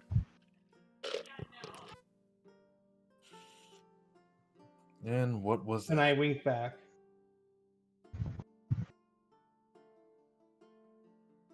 You know, Snoopy's not so subtle winks that he's become known Correct. for. All right. I think I've heard enough. And I get up and stretch. All right. We gotta take this thing, as I point to Tamsin. About point to Tamsin's like bag where the egg is. We gotta take this thing. Yes, to you gotta whoever take it to take- Corgus. Yeah, I forgot about that. Yeah, their employer. Hey guys, speaking of, let's talk about this when we go. I have something to say about this egg. All right. Well, we have the information, so it's a close consideration. We'll be on journeys, and if we make the decision, we'll make that decision then. That's at least Perfect. what I Well, before you go, and he claps his hands, and you guys see this like it looks like a thermos, but it's got runes inscribed on the lid. And as it floats from one section of the house into the section that you guys are in, Darwin waves it over, and it floats in front of Quinn. There's the tea that you want. I've given you a whole gallon of it. Boy, thank you. All for Also, you. I've had a question for you. For me? Yeah. Yes, You do a go lot ahead. of research and stuff like that. You ever heard of anybody almost kind of putting some type of spell or enchantment, a curse, if you will, on somebody that will cause them to be possessed? Yes, there's plenty of spells that essentially take control of the recipient's mind, and they become someone completely different, someone at the whims of the caster. Of the caster. Yes, so, well, let's say that I knew this spell and I cast it on you and you weren't strong enough to withstand it, you would be at my beck and call. Essentially, you would be completely under my control.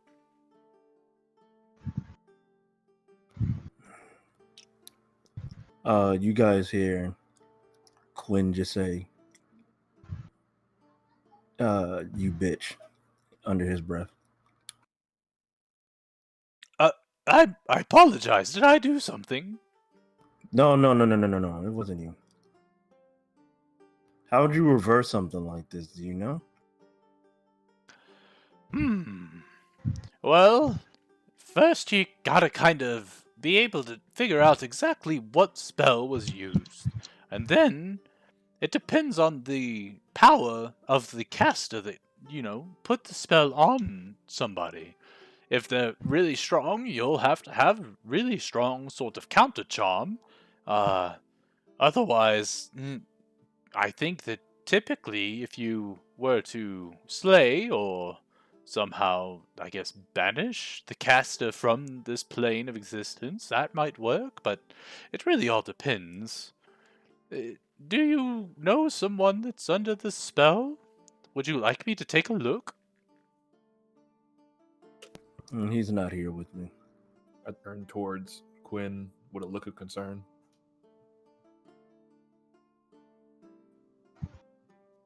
Yeah, he's not here with me, so I don't think you can.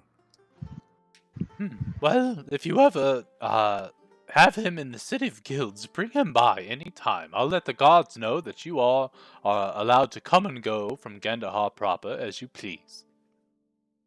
I like Thank you. after hearing this, I go, you know, now that you mention, can you do counter spells?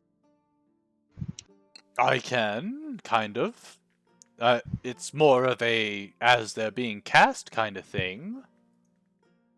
Oh, what about one that's already been cast? Can you like Oh, de-spell magic? I guess it really depends, but I could try. Well, see, Baba Lysaga hit me with a spell, and I don't really know what it was. Oh. Oh dear, I don't remember seeing that, but if, and this is the one of the Dreadful Seven, he kind of scratches the back of his neck. I don't believe I'll be any help. Innis Craft would, but, ooh, Yeah, I I kind of don't like. really like talking to her. I don't think that's the best I'm plan of action there. Yes, I'm sorry, Snoopy. I don't really deal with the magics that the Dreadful Seven kind of use, so I'm not very adept at it. I could start doing a little bit of research in my off time if you would like, if that would help motivate you find your master's research. I mean, if you have the time, she said that if I die, my soul's gonna be trapped with her forever to torment. So, Oh, yeah, if you could figure out that counter spell, that'd be yes, it takes a special style of magic to do stuff with the soul, and I've never even delved that deep. well, that's good. So Quinn, as you take that canister, you feel a surge of magical energy go through your hand. Oh, yes, that is one of my inventions. I call it the container of heat and frost. Very lackluster name, but very, very great results, let me tell you. So as you can see, on the lid, it is removable. There are 3 glyphs. One of them will heat whatever liquid you hold inside of it. The other, with the little frost or the snowflake, will chill the liquid. And the middle one will maintain its temperature forever. Until it's poured out, of course. You can press on the glyph, and it Ooh. will do its respective result, whatever you want. It takes about a minute or so for it to either completely boil or to completely chill. But yes, it's perfect for the tea that I put in there. If you like it colder, you can press the snowflake. If you like it more room temperature, press the triangle. And if you like it really hot, press the fire. Oh, nice. This is really cool. Thanks. I have placed that item in the obtained folder. It is called the Container of Heat and Frost, so you guys should all be able to look at it and read it. Currently, I will have it held in Quinn's possession. So if that changes, let me know. And speaking of that, Kirsten, it was decided that you were going to get the Pendant of Abilities, since no one else was going to be able to use it. So I've already added a +1 to your Constitution, which gave you 8 extra hit points. Ooh. So you are currently attuned to that, and it does allow you to replace a gem in it to give you a +1 in any of the stat points, essentially. So if you ever want to switch it out, you can. But for now, it's Constitution, because that was the best option from my perspective. If you do want to change that, you can. Okay, if I switch out the gem, does that mean I lose the Constitution? That is correct. Okay. Okay. Huh. Very cool. Thank you. Thanks, guys. You're welcome. Just consider yourself lucky that none of us had an odd number for Constitution. Hey, oh Roasted. yeah, and Brady, I think I still need like a button for poison damage. Oh yeah, more than likely you do. I can do that right now. Pretty sure it'll be on your unarmed strikes. I have to read the item again to verify. Or no, it's whenever you have them grappled. Yeah.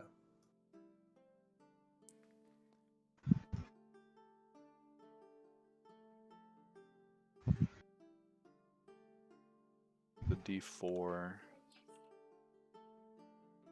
There you go. You have it. Perfect. Real quick, I have to use the bathroom, so if you guys want to RP for a second or discuss your next move, I'll be right back. Yes. Snoopy was going to mention, so we can do this now. So this dragon egg has only Quinn right now knows why we went and got it. Or did we tell you, Tammy? No. All I knew was that it was part of a contract that you guys were doing, that you also needed to protect me while I went with you guys. And I don't know a dude named Corgus. I just know that guy as the employer that told you to get the egg. And I think I missed that session when you guys had that RP with him. So I honestly don't. I need to talk to Brady because I don't know if I know him or not. So. Okay. I'll say, let's be like, well, it's worth a good amount of money. Yeah. We all helped, so I think it's all fair that we all get an even share. Though it was supposed to be for Vikavor and Saberwolf, but you guys helped.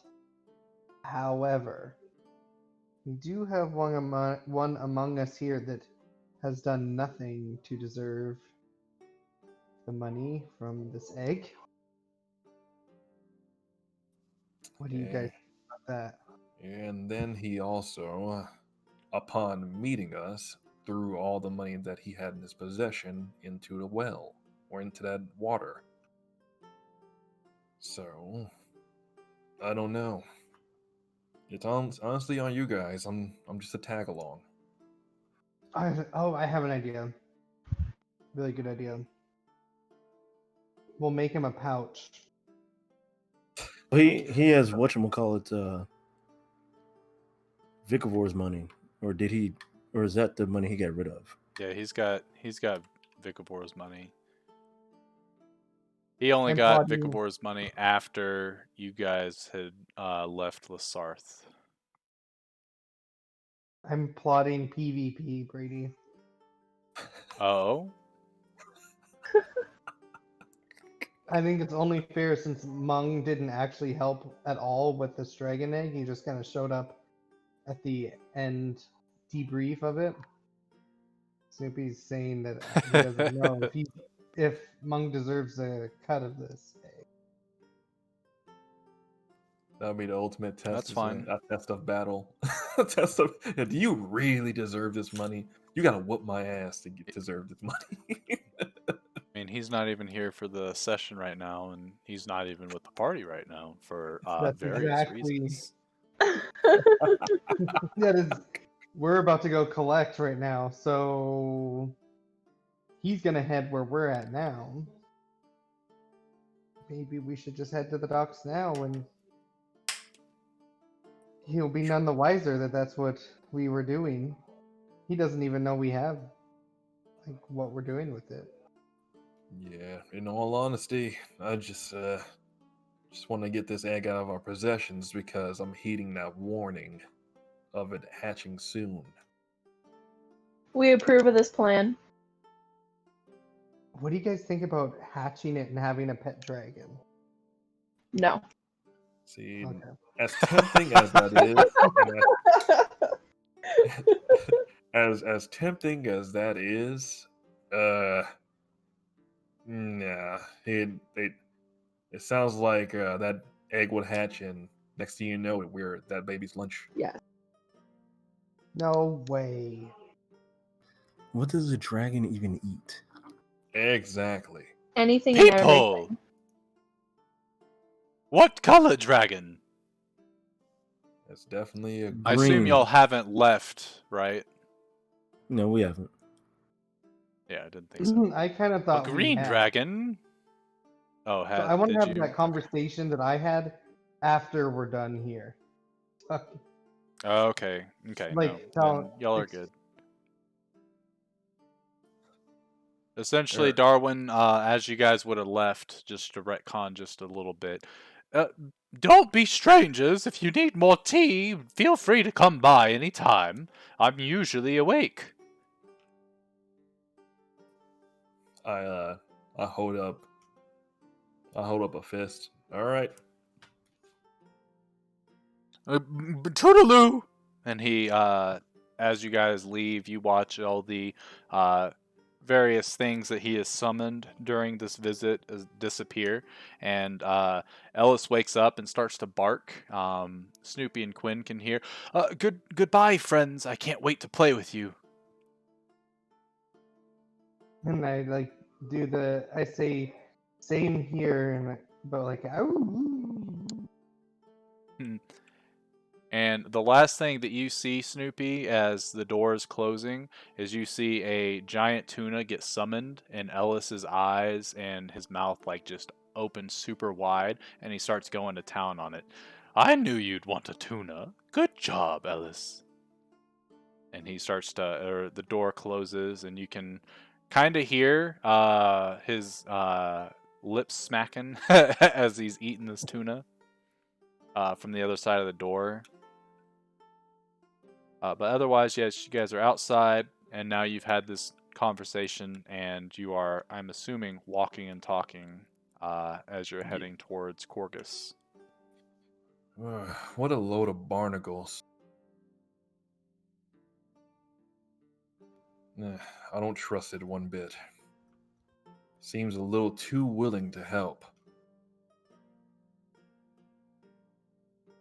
Yeah. We don't trust him. Look, Snoopy, as much as it's tempting to find your master's belongings, I don't know. Though he's familiar in a way that he has the same abilities as your master, I wouldn't be so quick to trust it. He might be wanting to use that research for something a lot more sinister than he seems. I like copy what you've been doing the whole time with the raised eyebrow. Yo, so you finally meet somebody in our adventure that's nice, and you don't want to interact with them? No, don't get me wrong. I don't trust anybody. It takes Oh, time. what are we talking about here? Same. Snoopy, I've learned nice never comes for free. Exactly. So, I look at Tamsin and go, well, we're going to be doing the nice part, and he's going to pay us for it. yeah, he's gonna pay you for it. He He's said gonna us. skimp out on us. Yeah, we don't get dogs. Intelligent dogs. Yeah, but you're my pack. And True. what's mine is yours. Yeah, my. Enough of the pack stuff. We're all just a party on an adventure. Happen to have similar goals and have similar enemies now. In You all mean honesty, a group of people all trying to do the same thing together by working Snoopy, together? I don't think they have ever had friends. I've had friends and I've lost friends. It's all the more reason why I don't feel much pain anymore, because I'm not trying to lose said friends anymore. And I I roll breathe. my eyes. Quinn was right. I've never had friends.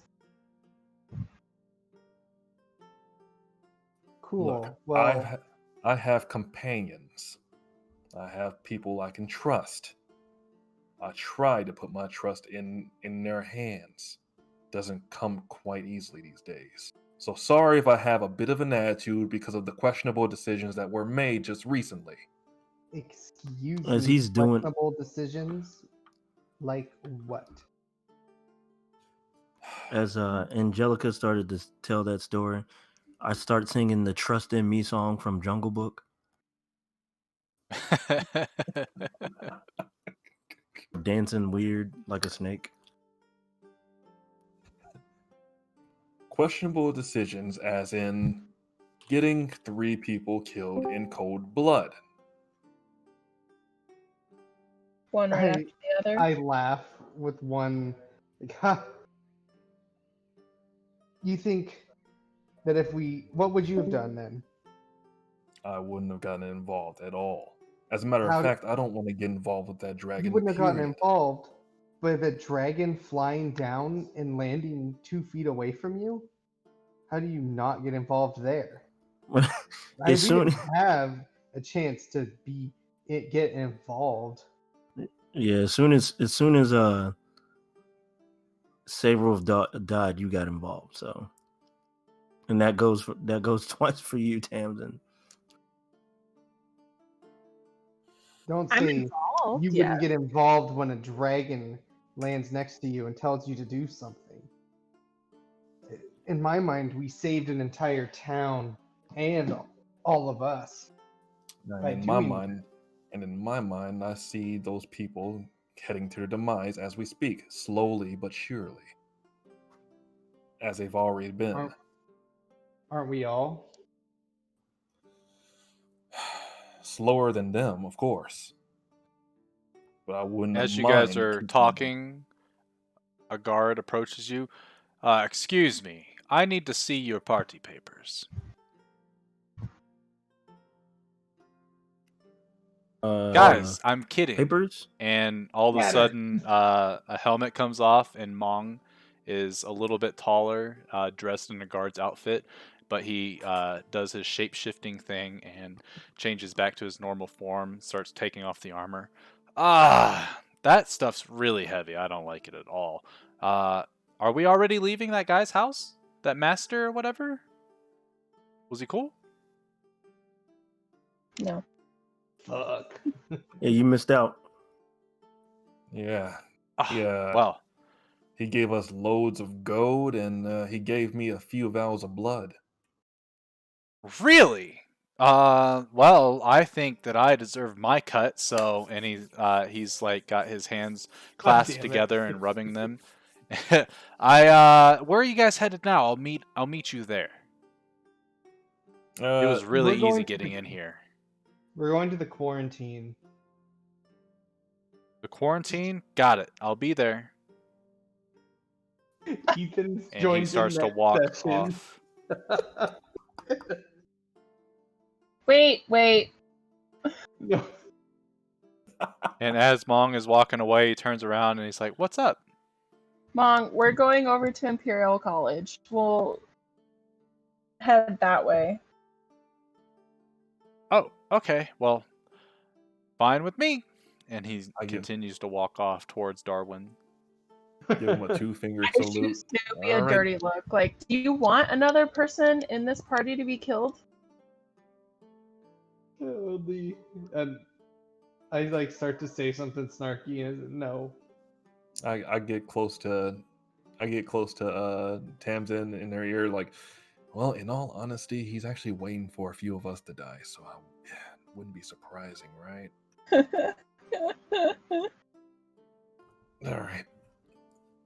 But yeah, we'll continue this conversation later. Let's just collect this money and be done with it. No.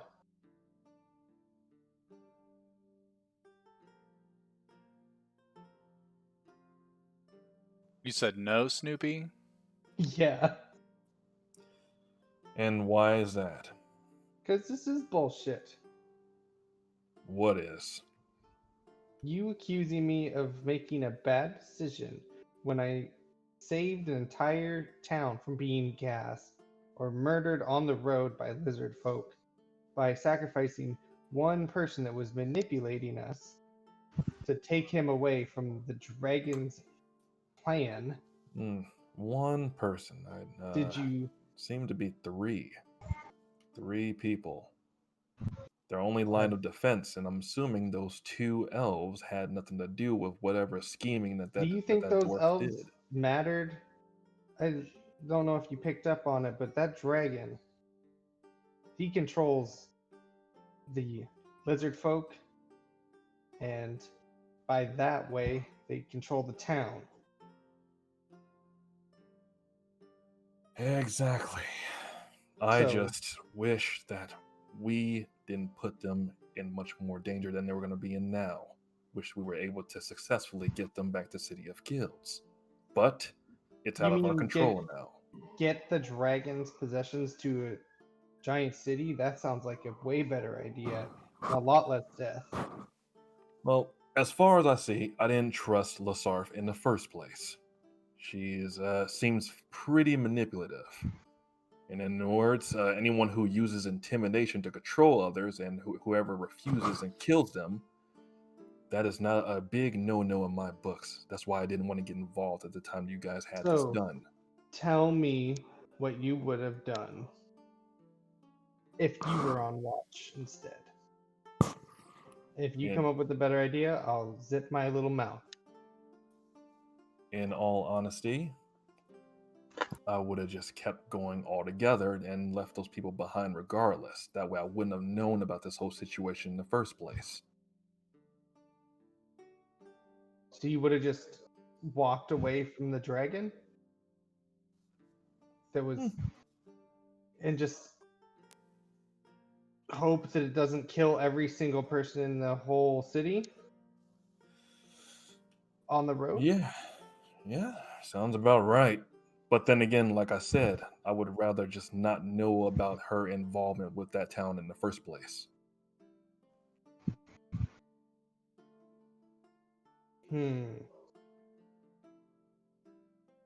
So, it what's done is done. It's already. Sounds like we got a pussy over here. And I can like just start mumbling. Yeah. Well, not everybody is as cold-blooded as you. Don't get me wrong, I'm not ashamed to crack some heads whenever people deserve it. But I would never have cold blood on my hands.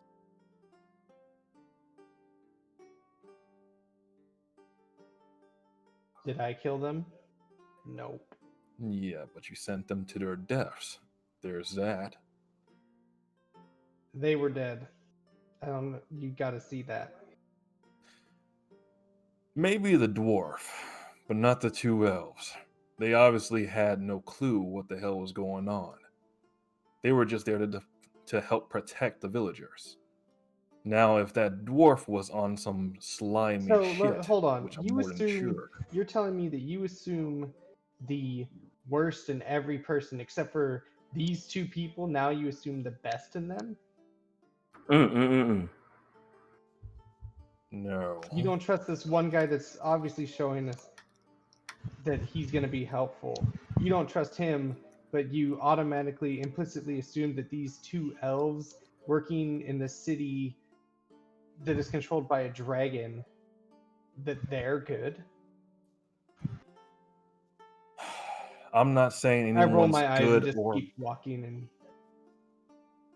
and you can keep talking, Kevin. I step in front of him and grab him by the back of his neck. The second you step in front of me, I blink on the other side of you. Good luck catching Snoopy. There's no chance. Whatever. I just keep walking.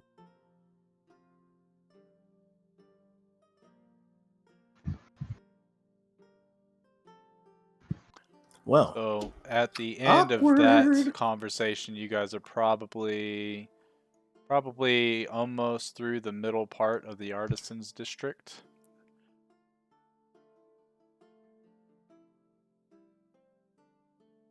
And as you continue on your way, you don't have any other noticeable distractions before you get to the new docks. And you do see Corgus at the location that he normally is, and he's got an empty mug in front of him. And he's kind of like tapping one of his fingers as he's just kind of surveying all the patrons at this open-aired bar. And then he notices you guys coming up, and his eyes squint a little bit as he's looking you over. Come to buy me a drink?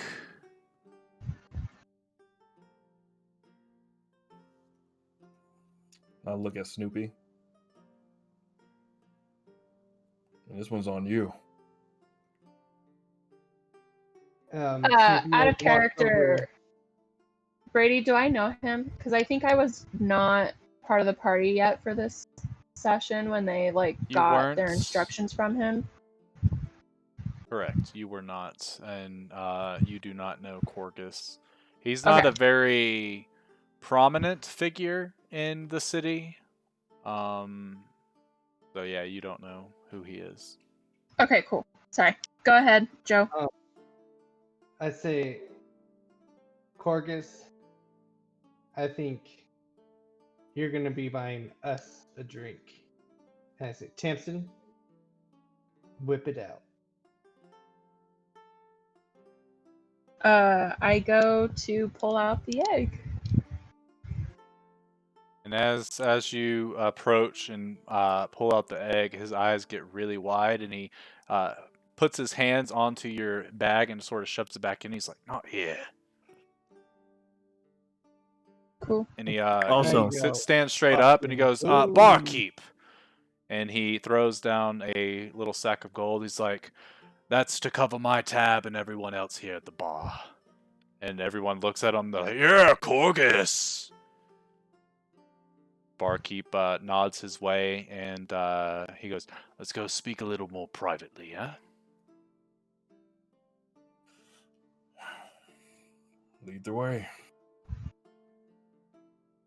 And he leads you into the docks, and you get closer towards where the harbor is, and he's got his own ship, obviously, that you know about.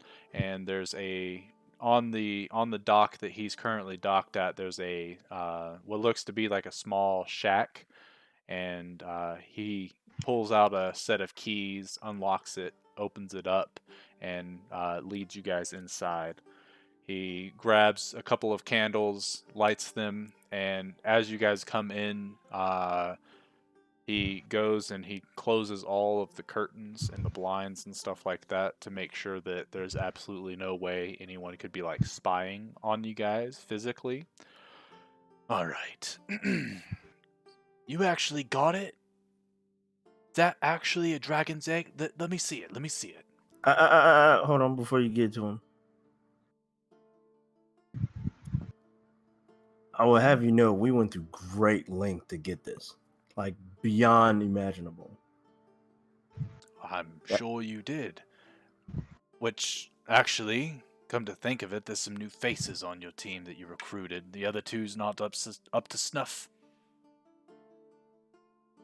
I kind of like shoot him a glare really quick. Let's just say they've gone to a better place, and because of that, before we give this to you, we need to negotiate some type of compensation for it. So the price is going to go up. When Quinn said they've gone to a better place, like Snoopy kind of bites his lip, like, no, they didn't. But I'll let you know a little something. I gave you plenty of headlong warning of what you were headed into, and you had the decision to make. You had 3 other tasks that were probably super simple, but you went with the hardest one first. That's on you, boy. You still wanted it done, though.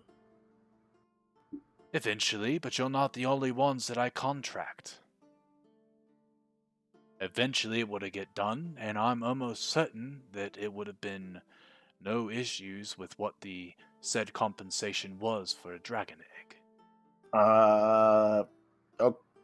Okay. Would you like to see how we got the egg and explain that to him?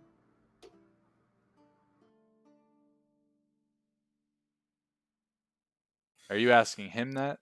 Yeah. I'm assuming that you went to the dragon's nest and you picked it up and you got out of there.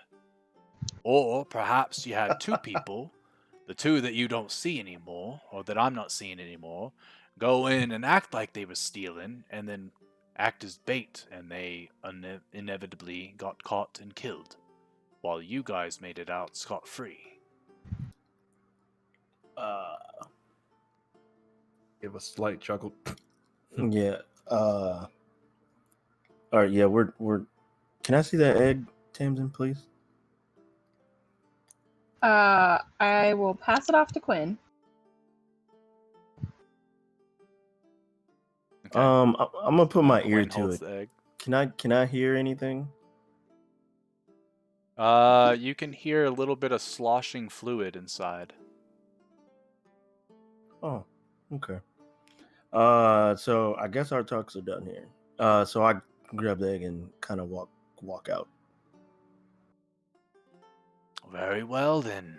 He opens up the door. Be my I say, guest. what are you doing?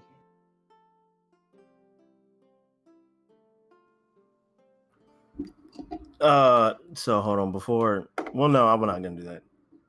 I'm not finna just give him this egg after what we went through. You're not giving it to him. He's buying it from us.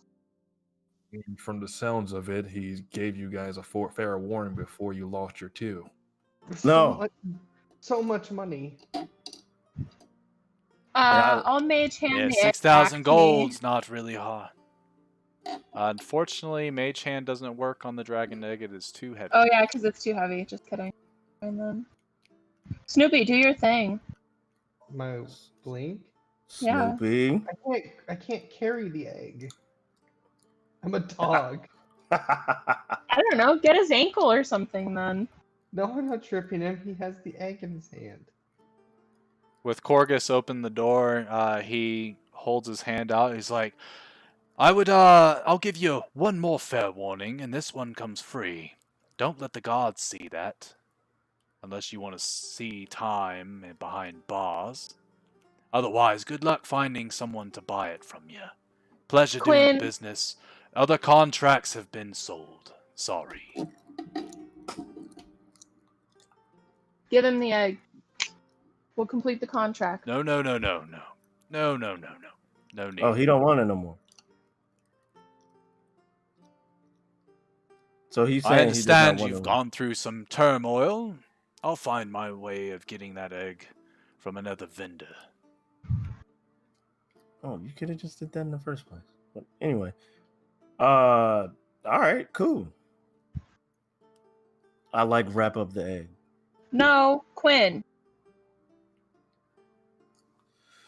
Snoopy says. He looks at "Great, you, this fucking guy Tamsin, and came he out." shakes his head. He's like, your friend has spoken for your whole crew, unfortunately. I can tell that you are a lot that I shouldn't be dealing with, as you're too hot-headed for this business. No offense. None Monster taken. hunting isn't an easy sport. You're gonna lose comrades, you're gonna lose lives. Perhaps you should have thought out a little bit more about it before you started getting involved, especially with a dragon. But at least you get to go with some valuable lessons, boy. Yeah, no valuables, fucking Quinn. Quinn Those just guys says, for nothing. Sir Corgus, if you happen to have any other contracts, I'll definitely check those out later at some point. Kind of strokes his chin. Perhaps. All right, and I give a quick salute beat to my chest, and I start walking away. Pleasure working with you while it lasted, lot. And as you guys exit, he closes the door, locks it, and kind of stands there for a moment, looks back to his ship, and he does a little wolf whistle. And you can see a couple people poke up over the side railings, and he's like, "Gather the men."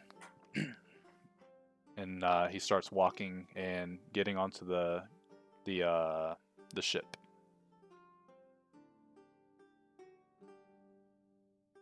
Quinn, let me put the egg in my bag.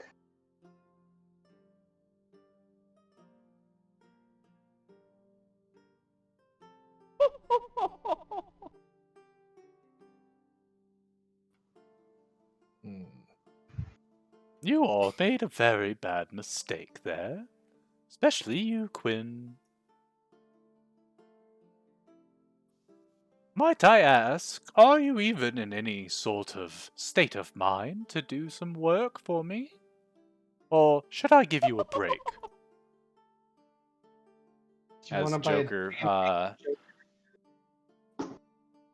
so Joker's standing outside of the shack in the shadows, obviously, as you guys were starting to walk past it, before he starts to talk to you, and he shakes his head.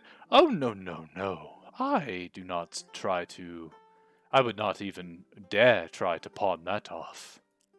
That is a very difficult product in this town. Great, now we have it. Yes, and unfortunately, you're not even taking care of it correctly. Yeah, well, the druid can figure that shit out. As far as I'm concerned, you owe me Oh 1,000 dear. Seems that and I've walked in friends. at a very, very, very terrible time. I'll find you But when you've all cooled your heads. Oh, Joker, he wasn't with you, was he? Who wasn't with him? Corvus. No. I don't deal with Corgus. He likes to fight monsters. I like a little different sport. yeah, No. what do you have first, Joker? Oh, well. If you must know, there's supposed to be a showing of very, very fine antique pieces of art here in the next few days, and my employer was not invited to the party. So guess what he wants you to do? Who do we get to buy more stuff? Oh, no, no, he doesn't want to buy anything. No, no, Oh, no. He wants you to steal it. But there's very specific ways of doing it. The day of the showing, he wants you to wait until they've done their final preparations, and then mere hours before they do the showing, that's when you'll break in and steal every last one of them. You will be properly compensated. But might I that sounds. ask, is there something that you all enjoy more than gold? Perhaps maybe if you do this job well enough, maybe you could become part of our little organization. Apparently, fucking pride and dragon eggs. I say dragon eggs really quiet though, as I look at Quinn. And as you do that, Joker comes out of the shadow and he kneels down very close to you. And as you're looking at this mask with nothing on the other side of like the eye holes except for like just pitch black, you shouldn't be so upset at your friend. A dragon could be a great companion. Think about it. In a couple 100 years, no one would mess with you. Yeah, you even was talking about taking it anyway. As he Yeah, and then stands you up, he said looks at you, no. That's a Quinn. bad idea. Remember? You're all about bad ideas. What are you talking about? Oh, Hence my point earlier. I just. I he- think we'll discuss this job a little bit later. You all have much to discuss, I can tell.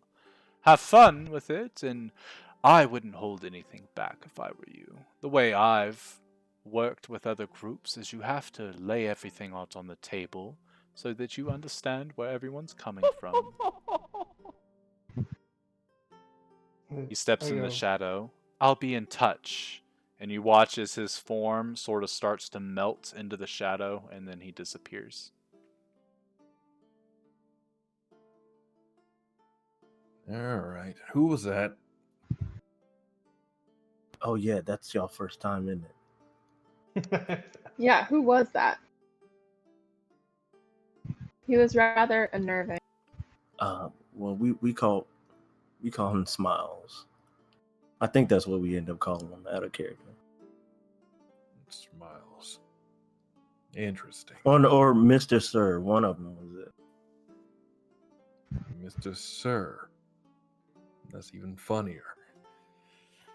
Okay, well, I have only one question. What was the point in the end getting this egg?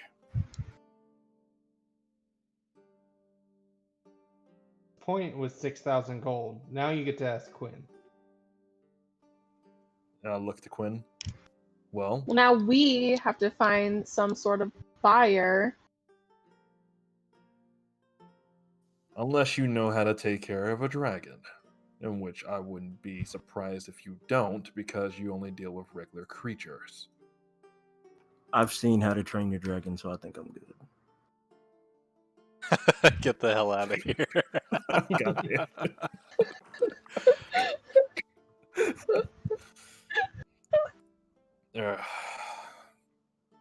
All right, I need money, so now we need to figure out how to get money.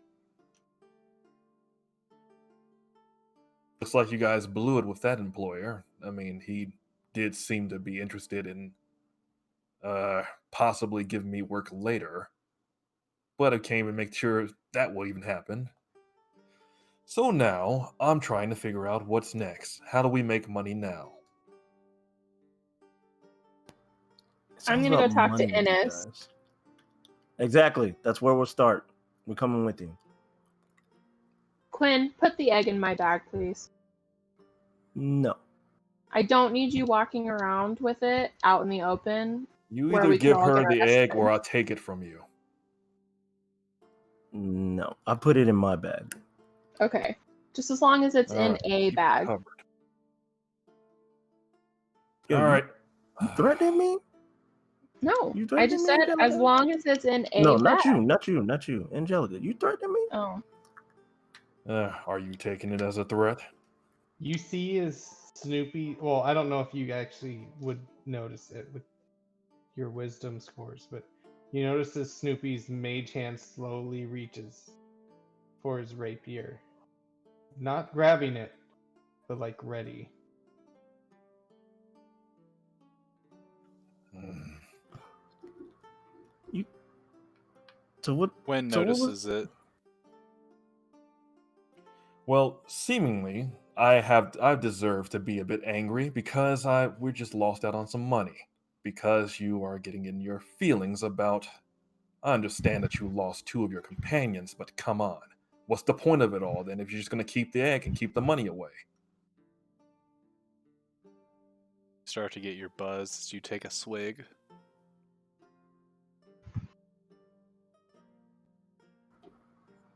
To Ennis Craft. Or never mind. No, to Ennis Craft. I looked at Tamsin. Who's Ennis Craft? You're about to find out. She's a necessary evil. You're gonna love her. God damn it. All right. Let's go. Looks like we have no Hey. choice at this point. You're gonna see why we trust him. Trust Darwin so quickly. Real quick, there's not a way we can, like we can't get in contact with Joker, right? He gets in contact Not with that us. you right? know of. Okay. All right. Uh, Unless I'm remember, like out of character, you gotta like flip a coin, and he'll be around. He gave you a coin that gives you entrance to a specific location on a specific day. Otherwise, it doesn't seem to have any other effects. Oh, okay. He typically comes to you when he's ready. All right. Well, back in character. All right. Well, lead the way. Meet this Ennis Craft. Your good friend Ollivander pulls his cart up towards the entrance to the new docks and notices you guys and hails you and says, "Need a ride somewhere?" Hello, good sir. Yes. We need a ride to Innes's house, please. Oh, Hollyoak, sure. You all have been frequenting that place lately. Sure hope you know what you're doing. But Don't yeah, we all? let's go. So Quinn just yells, "Oh no!" And then he looks at Snoopy and is like, he says, "Fuck, Snoopy." Snoopy slowly turns his head towards Quinn. Sabewolf is dead.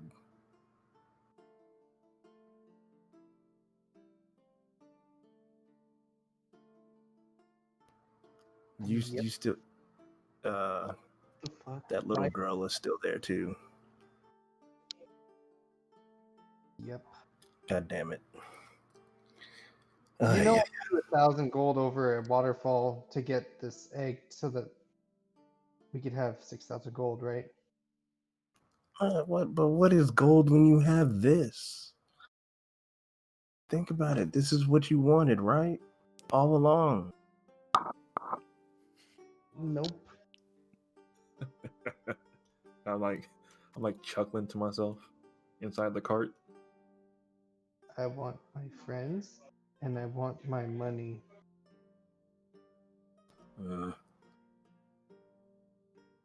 Yeah, sounds a bit like the pooch is screwed at this point.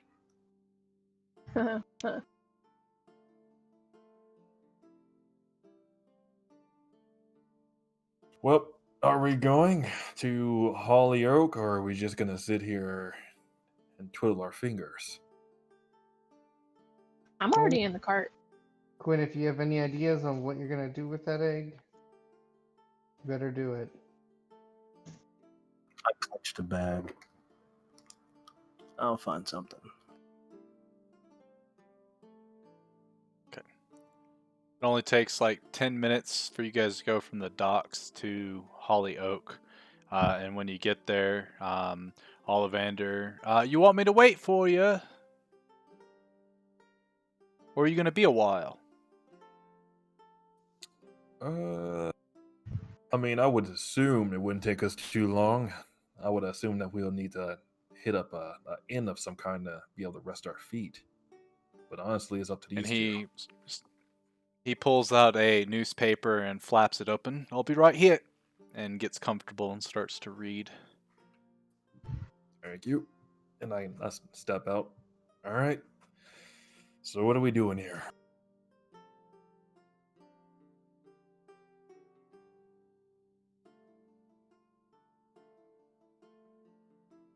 We go in. Yes. Okay. You start going from the main road towards Hollyoak, which is, a couple minutes off of the road. And as you get there, you get to the large oak tree with the pink leaves. And out in the front of this tree, you can see the three maidens standing about 30 feet away from Gildred. And she's kind of sitting there. She's a little bloody on her face, and she's panting real hard. Gildred, again! And she puts her hands together and starts to say some things, and she holds out a finger, and you can see a little spark of electricity shoot off. towards one of the maidens, and as it comes by, she waves her hand, and unseen sort of like force blocks the lightning bolt and redirects it back towards Gildred, hitting her in the shoulder, and she kind of yells in pain as she falls on one knee, and then she glares back at the maiden. She's like, "No, no, no, no, you need to be more precise with your movements. Now, again!" She kind of tries to get her breath, but as she's breathing, she glances over after hearing your footsteps and sees you all coming, and kind of has this little sigh. And at that moment, one of the maidens uses her own lightning bolt and strikes Gildred in the leg, causing her to collapse unconscious. "Foolish child. Ah, we have company. I'm sorry you had to see that part of her training. Girls, Sure. put Gildred in the house, please." I'm like looking towards And the Gildred other- in concern. The other two She'll women get there, Innes. go over towards her, and you're not talking to Innes right now. You're actually talking wait. to Nile. Oh, Nyla. My bad. Yeah, the three maidens are Nile, Akita, and Natasana. Innes Craft is not known as one of the maidens. "Might I help you with something? Why have you come to disturb her training? Actually, question, where is your furry friend, the taller one? And perhaps the one with the second face?" They're no longer of this world. Oh. That is quite unfortunate for you, I guess. I'm assuming then, if you're not here to see her, and she looks over towards Gildred as she's kind of floating with the other two maidens. They have a hand outstretched, and her body's just floating. I'm assuming you came to see Innes. Yes. And Give me but a moment, I'll see if she's available. And she turns around and starts walking into her home. And as the door closes,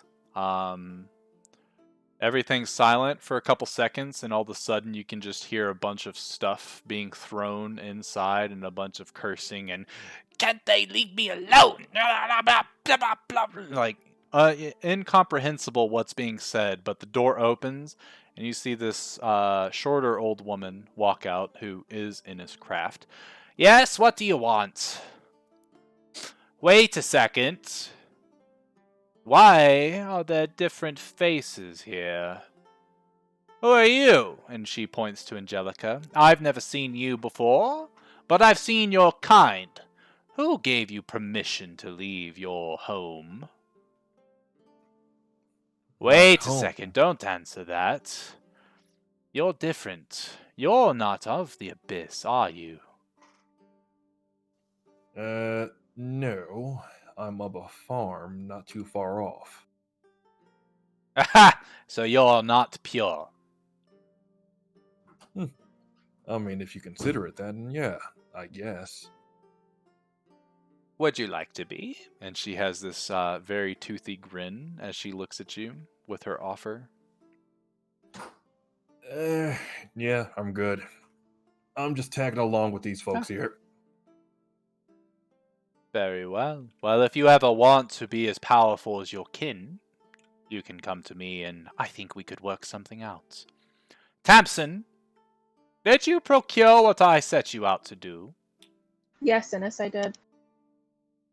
Perfect, perfect. Hand it over. Let us see what you have brought. I pull out the dragon scale. Ah, And I and she hand it over. holds out her hand, and an invisible hand plucks it out of your fingers, and she brings it over. "You couldn't have gotten a newer, shinier one?" "Ah, it doesn't matter. This one's precious, yes." Very good, Tamsin. You're starting to be a little more useful than I had first anticipated. Now, I'm assuming you want some sort of answer to your question. Yes. Well, you've done great work so far, so this is what I will tell you. So far, with this scale, I can tell that you are a little more powerful than I had first gauged you at. But I think there's more to that demon than it's letting on. And she turns around and you can see her talking to the scale a little bit, and then she kind of peers over her shoulder, and she turns back to the scale, mutters a couple more words, and releases it into the air, and it vanishes. She then turns around. I know that the demon inside of you, I know that it is not as powerful as a demon lord, but it seems to be more powerful than most. In order to properly gauge it, I need another task from you. Okay. What will this entail? This one, well, do you like cold weather, dear? We're not a we're not against it. Perfect. The Guista Empire, there's this creature of the ice, very long, much like a centipede. Bring me one of its antennas. If you can do that, I think I'll know what to do next. But should you fail, I guess the dragon scale was good enough.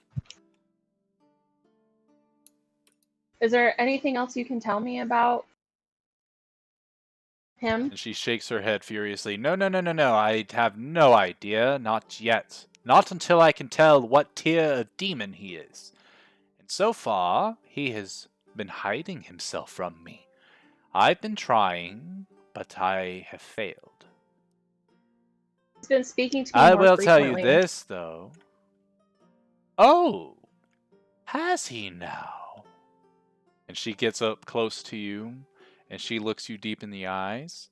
What brings him out, dear? Perhaps that would help me. And she smiles at you. Do you know his true name? I do. What is it?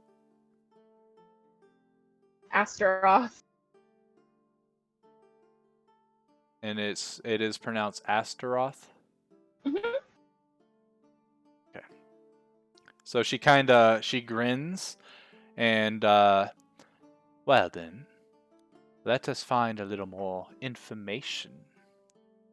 And she beckons you to a log. You should have a seat for this. Is this going to hurt Ennis? Really, I guess that depends on how much you resist. Well, I've already got one entity inside my so what's another, I guess. Very well. So, you go and you sit down, and Innis Craft comes over and she puts a hand on your shoulder and she starts to look into your and deep into your eyes, and she starts to chant in a language that you do not understand at all. And as she's doing this, her left hand is writing symbols in the air. And after she completes one, you can see a flash of like blue energy, and she starts to write them more frequently, a lot quicker, and they keep flashing. And eventually, her eyes, and his craft's eyes, she closes them and opens them, and they're just pitch black. And at that exact moment, Tamsin's eyes go pitch black as well, and you can see as she snarls at Ennis Craft. And as you guys are watching this, You dare to bring me into this one's body? yes, I do, Asarath. I'm here because you belong in a place, or you are in a place you do not belong, a place that I did not deem you worthy. And me and Tamsin, that is, are going to put you back to your home. You do not have the power to do that. You do not have the capabilities. The one that puts me here is far more powerful than you are. And we are to take care of Tamsin, not to protect her. Keep her alive, for she serves a far greater purpose than you could imagine. Oh, I'm sure that she does. But she didn't promise me what she promised for nothing. You have been a very big inconvenience for her, and I will see to it that you are rid of her. And now I have your true name. And after I have figured out how to extract you, I think that we will have much to discuss, Aseroth. Astaroth. And at that moment, Aseroth, my bad. Astaroth. And Astaroth. I'll get it eventually. Astaroth. Okay. And as Inniscraft continues to look, Tamsin looks and has this this frown on her face, but suddenly she blinks her eyes, and Tamsin comes back with her deep purple eyes, and you see Inniscraft staring at you with these dark black globes, and she blinks her eyes, and they go back to her normal tiny pupils, and she goes, Well, he was able to resist my approach, even with knowing his true name. So he may not be a demon lord, but he is a greater demon, that's for sure.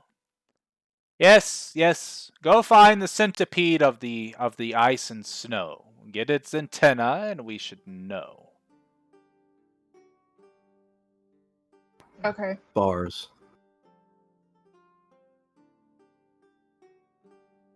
She looks over to Quinn. What did you say?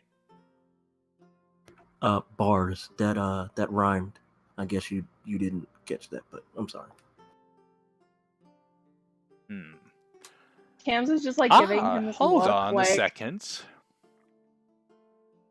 And as you're looking at him with that look, she puts her hand in front of your face. Don't look at him that way. No, no, no. This is truly a specimen. Oh, the changes that you've been going through, little one. Ho, ho, ho, ho. What would your brother think?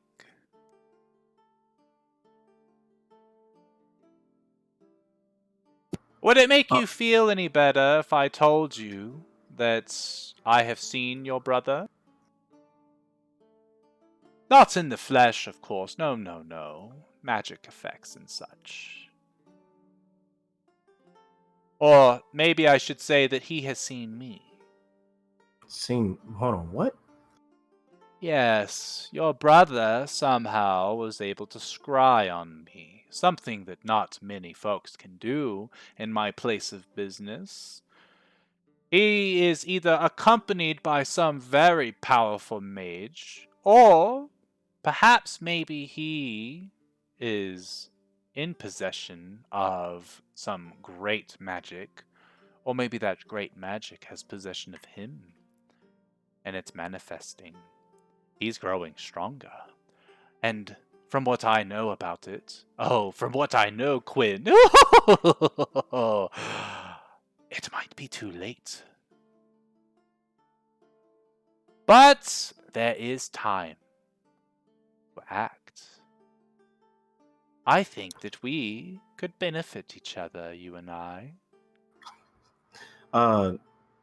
Quinn starts to kind of plea, and like he drops his stuff. He's like, please, please help me. Oh, yes. Yes, I will help you, Quinn. But it will not be free. Tell me, what is your most valuable possession?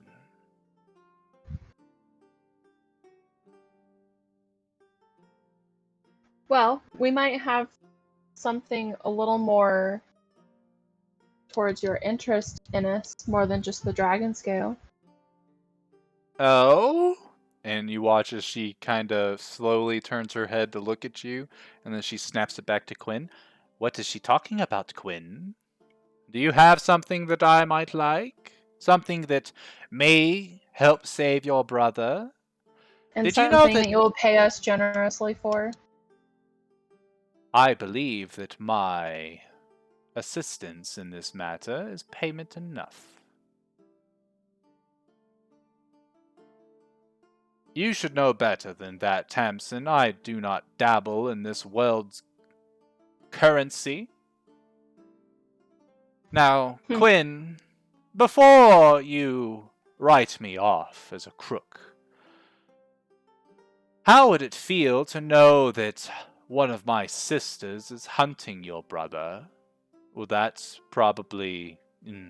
maybe I've said too much. Hold on. I apologize. Forget I said anything. Hold on. I'm assuming it's what's her face, and I kind of look around and say, "Is it Babala Saga?" And she looks at you and grins. Maybe. And I'll let you know. She's not very merciful. God damn it, God, what have you done? Or what have I done? I don't know. What do you want? So Quinn just starts to kind of just lay out everything he has. So he'll put down like his staff, and then he'll empty the contents of his bag. And as the dragon egg pops out, ooh, curious object. Is that one of Lassoth's? Yes. Oh, you were able to obtain one of her clutch. How many eggs did she have? 5? Or 6? I don't know. We didn't really count. So you didn't have to count. She did tell you specifically that she laid 5 eggs and wanted to get rid of one anyway because it's too much, or it's too troublesome. Oh, okay. And Joe, I don't know if you're saying anything, but you're muted. I know you like to interject sometimes with puppy comments. Yeah, but this isn't really my thing, so I'm just letting it Okay, gotcha. go. We'll RP after Yeah. this. I don't know if you saw the Okay. chat in Yeah. Roll 20. Oh, I Yeah, see I it We- now. Yeah, I saw it. I was like, yeah, I'll just wait to respond till then. Okie dokie. Ah, Quinn. How much is your brother's life worth to you? All I know is if he's left unchecked, something bad could happen. Oh, something bad will happen. I can guarantee that. Especially with Baba Lasaga after him. What is it that you did to my poor sister? I don't know. I would get to knowing very quickly, because if you can't figure out how to deal with her, she might get to him before I do, and then you have no chance. But perhaps with that dragon's egg, I could persuade Baba Lasaga to leave Kai alone. And us. She's been hunting us too. And you would give this to her? No. But if you give it to me, I have other ways of persuading my sister. At least to give you a little breathing room. Unfortunately, when her heart is set on something, it's all a matter of time before somebody dies. I can just make sure to guarantee you that it's not Kai. At least by her hand.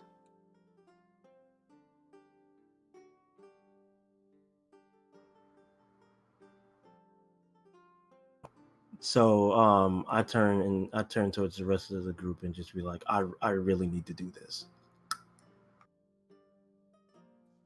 I look towards Quinn and like slide a strand of hair that's in front of my head, like behind my ear. I put my hands on my hips. Are you sure this is a really good idea?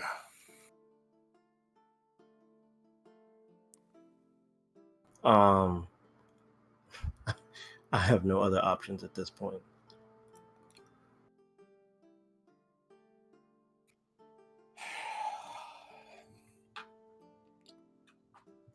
All right, well, I'm already lost out of money, so it's out of my hands at this point. Ennis, can you also get her off our backs too? Oh, you should not worry about my sister, dear. You are my top priority. What about me? What about you? Well, she seems to have a specific interest in me as well since I've gotten involved with this group. Is there any way that you can get her off my back as well? Perhaps, but I don't believe that you've given me anything to work with. I need her, Ernest. She's been helping to protect me too. Oh, it seems that all of you owe me quite a bit, then. Very well. You owe me 2 tasks already, at least those of you that were part of this group before, leaving the town to go grab this dragon's egg. Now you owe me 2 more tasks, for a grand total of 4 tasks left. But don't think that you're going away empty-handed. No, no, no, no. I have a gift for you.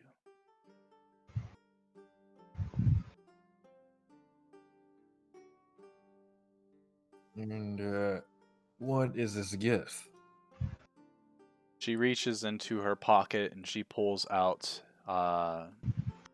this weird-looking eyeball inside of a small jar. This little thing. She shakes it a little bit and it kind of bobbles. And as it hits side to side of the thing, it all of a sudden spins to look at Inniscraft in the face. And she looks at it and smiles. And then it goes back to drifting, just bouncing off. Kind of like a lava lamp. It's just mindlessly bouncing from side to side.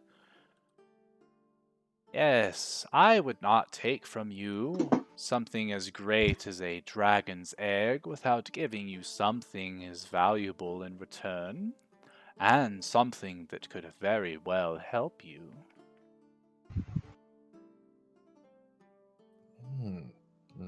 What is this? This is the Eye of Dindalion.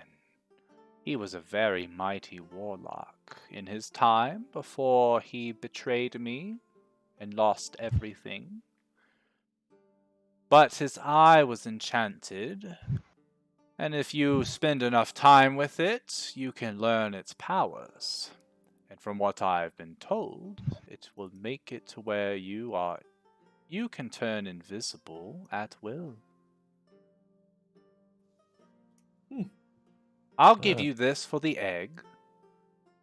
And for you, since you are new to me, I'll need something different from you.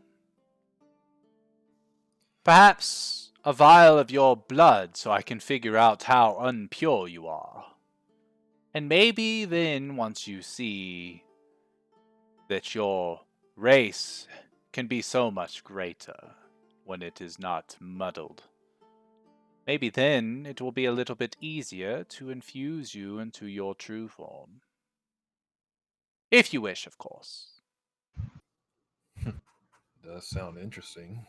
I think I'll humor it. Seem quite powerful. Okay. And I take out a vial, and then with one of the spikes on my forearm, I place a small cut on my wrist. Okay. And then pour the dripping blood into the vial. Alrighty. So you pour it into the vial and cork it off and hand it over to Inniscraft, and she grabs it. She shakes it a little bit, and you can see as she's got one eye closed and she's looking over it. I can already see some deformities in this already.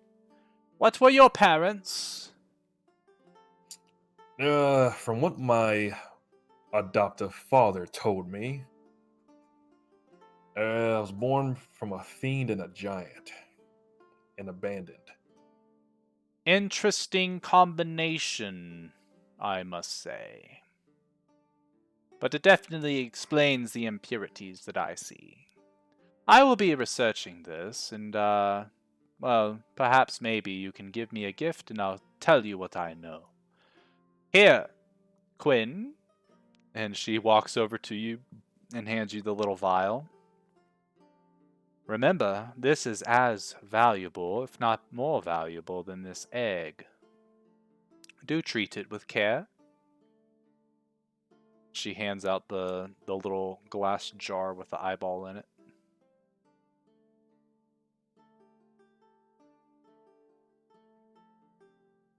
We do the even exchange.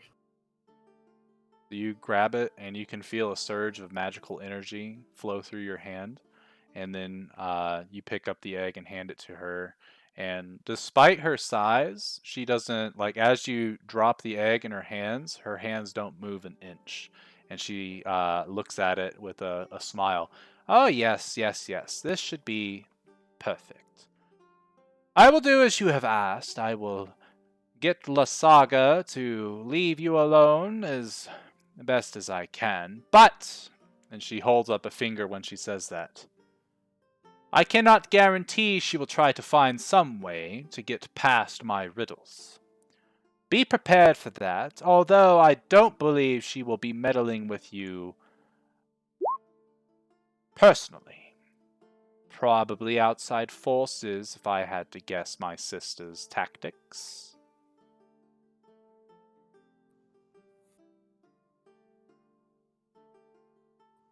All right. What was the last thing you remember hearing? Innes gave him the eyeball. Okay. He gave the egg over, and she started to explain that she would try to get Lasaga off your backs, but she can't promise that she'll still try to do stuff to you, just not personally.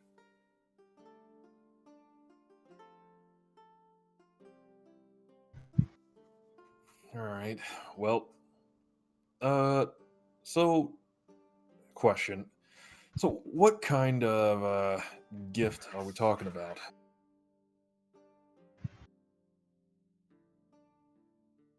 What do you mean? A gift for you to give to me? Indeed. Well, I like all types of oddities. Hmm. I'm sure once you'll see something that's a little strange, you'll think of me. Noted. All right.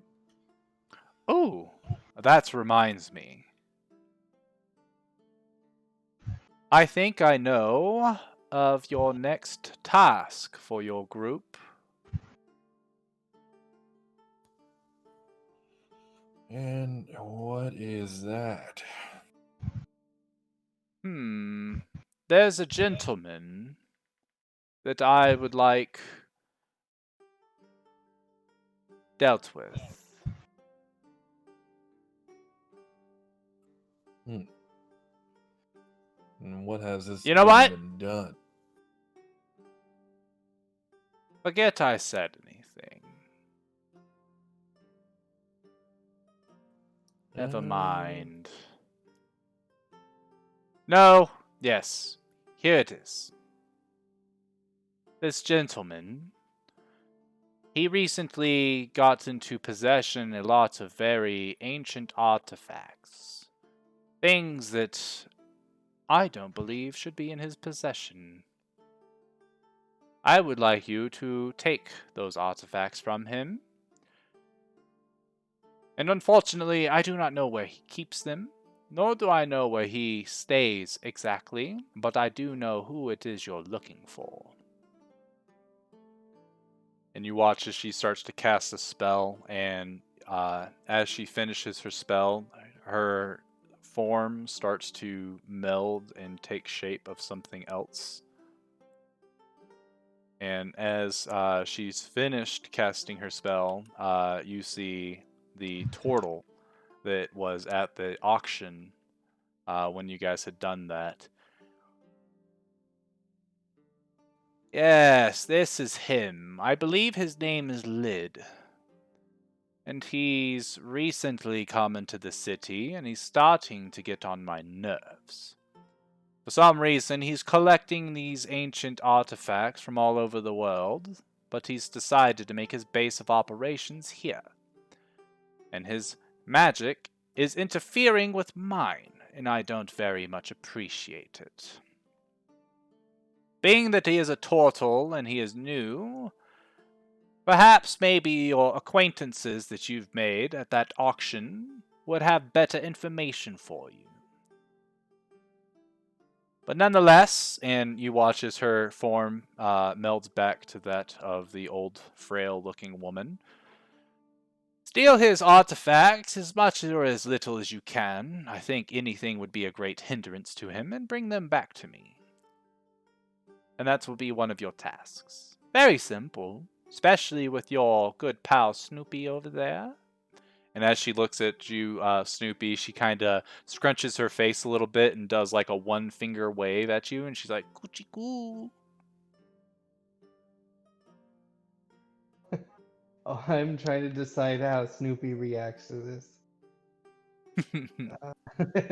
He's conflicted right now. He don't know whether to be excited or Insulted. No, Snoopy's. You guys have been around Snoopy like for a day now. Right. You might be able to tell, but Quinn would definitely be able to tell that Snoopy is like furious. He's so angry. So then when Innes Craft like does that, he was like not really even paying attention, and he just sees her go coochie coo, and he's like, and like tail wags, but not normally. It looks like it's forced. Quinn.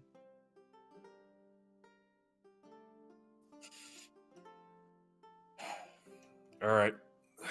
So, steal from the turtle.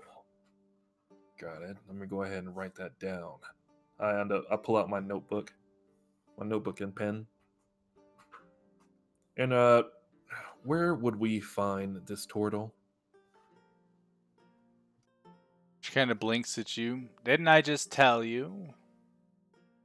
I Sorry, have no idea. But perhaps maybe your acquaintances that you've met, or, well, you haven't met, but your friends have. Perhaps they can point you in a direction.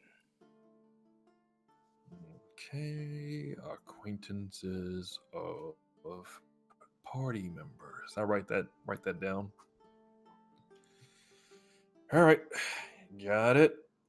Noted. And I put my notebook back in my bag. Now, is there anything else we should know before we decide to do this? What do you mean decide? You have to. It is one of your tasks. You owe me 4 of them, and this is one of them. You don't really have a choice. Well, you got a point there. And I give a chuckle.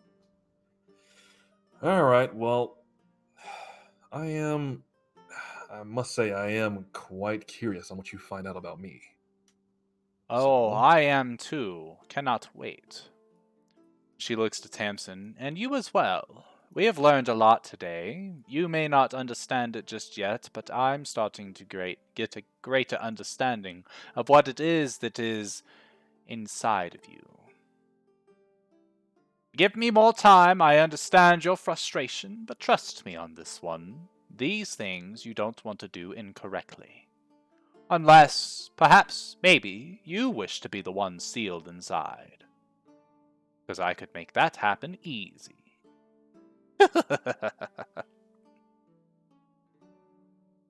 lovely.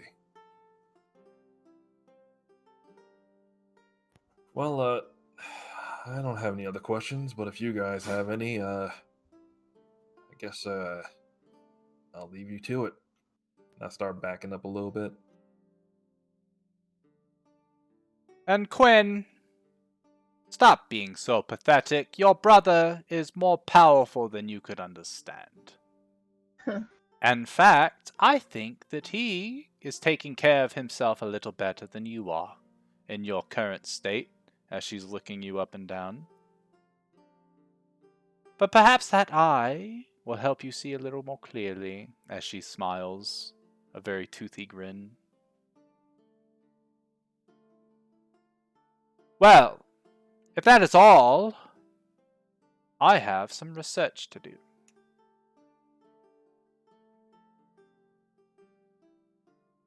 She begins to walk away. All right. Thanks again, Miss Ennis Craft. Is it? Correct. All right. It was a pleasure meeting you, Angelica. Pleasure's mine. Hopefully, we'll see you soon. She walks and goes inside of her house and closes the door. Bye, Anna. Okay. This one is also fishy. What is it with people and needing something to get something? That's the way of the world, Angie. Yeah. Oh, you mean like collecting blood Well, for that's a job? In that regard, that's money. I'm not thinking too much of it. In this case, I don't know. It's like I don't know, it's like a curse, but not a curse, if that makes sense. Yeah, you have to give to me a sacrifice before I can grant you this wish. Like something of that regard. I'll never understand it. But I guess it's the trick of the trade.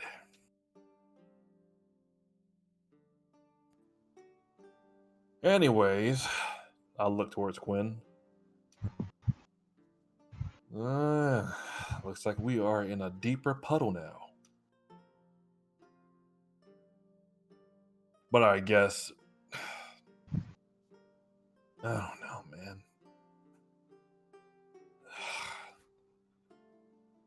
The more we get involved with powerful beings, the more weary I'm getting now.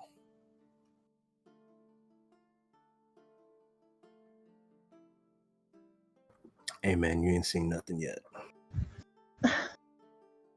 That's true.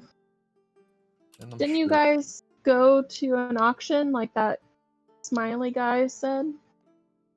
Oh yeah. I'm He said- assuming there's some pretty powerful people there. She says something about acquaintances. So what acquaintances is she talking about? Hopefully they'll all be there the next time we go, or when we have to go, because they're usually there. And then out of character, just to make sure I knew. Oh, well, never mind. Joker wanted us to steal paintings, right? Correct. He hasn't Okay. given you the full details, said he'd come back later once you guys cool down. So yeah, last time what she said, what Ennis Craft said was right. That lid dude or gentleman, whatever he is, just came out of there and just swooped in and did his thing. And what's crazy, they allowed him to do it. Nobody really. Well, I don't think anybody knew what those things were that he were taking. But if she has interest in him, they gotta be pretty Well, proud. he bought them all. Yeah, Well- but with no pushback. That's what I'm saying. He offered an insane amount of money. If you remember, nobody And was he even must- like. And he must be Hmm. pretty powerful if Ennis is worried about his magic. Yeah, because if I'm not mistaken, didn't he? Like he came in, did his thing, and then he put a spell on somebody. Like he ended up hitting somebody with magic. Did he not? And I'm looking he wasn't. towards. Oh, I could have He sworn he did. wasn't. because somebody tried to bid and then he made them quiet or something like that. Or I might have just made that up. Yeah, only thing out of character. The only thing I remember him doing is just poofing in, making an offer, and then leaving. Yeah, I thought somebody made an offer. Oh well, never mind. Quinn will shut up. And then, other than that, he wanted to look at the book that I had when I was playing Saber Wolf.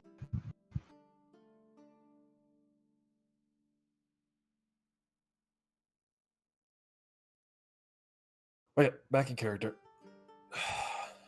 So, Snoopy, you're questioning my morals.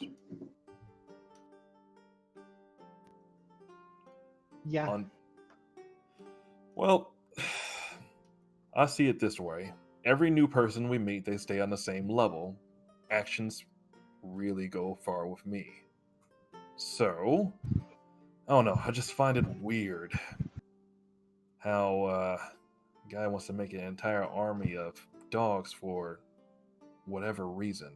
I don't know. He just seems a little too trusting. Okay? Do you know who we just talked to? She seems pretty powerful, and she seems to have some information on me. She's called one of the Dreadful Seven. I don't know who that is. I don't even. Also, isn't that out the of right? character. That's right. Yeah, she's part of the Dreadful Seven, Yeah. as Okay, it well was as Baba Dreadful the Saga. Yeah, and she didn't even. Angie didn't even introduce herself to her, right? Correct. Yeah, I was gonna say. Yeah, she knew your name without even asking you. If that means anything.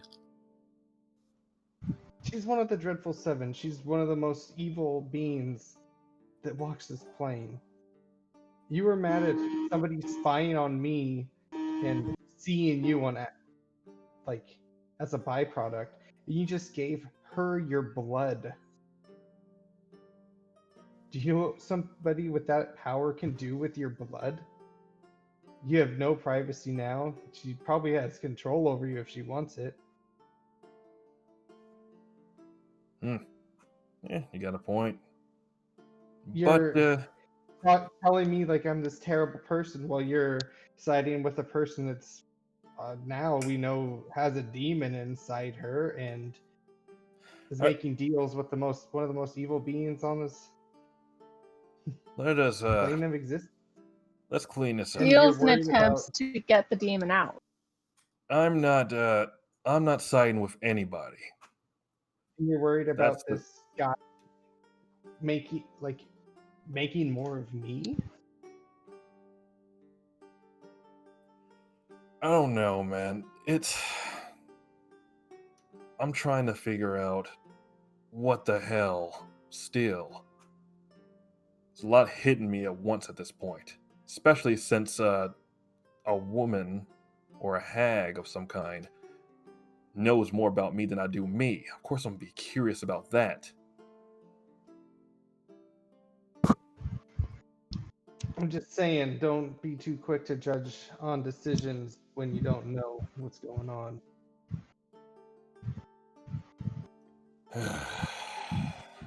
I guess.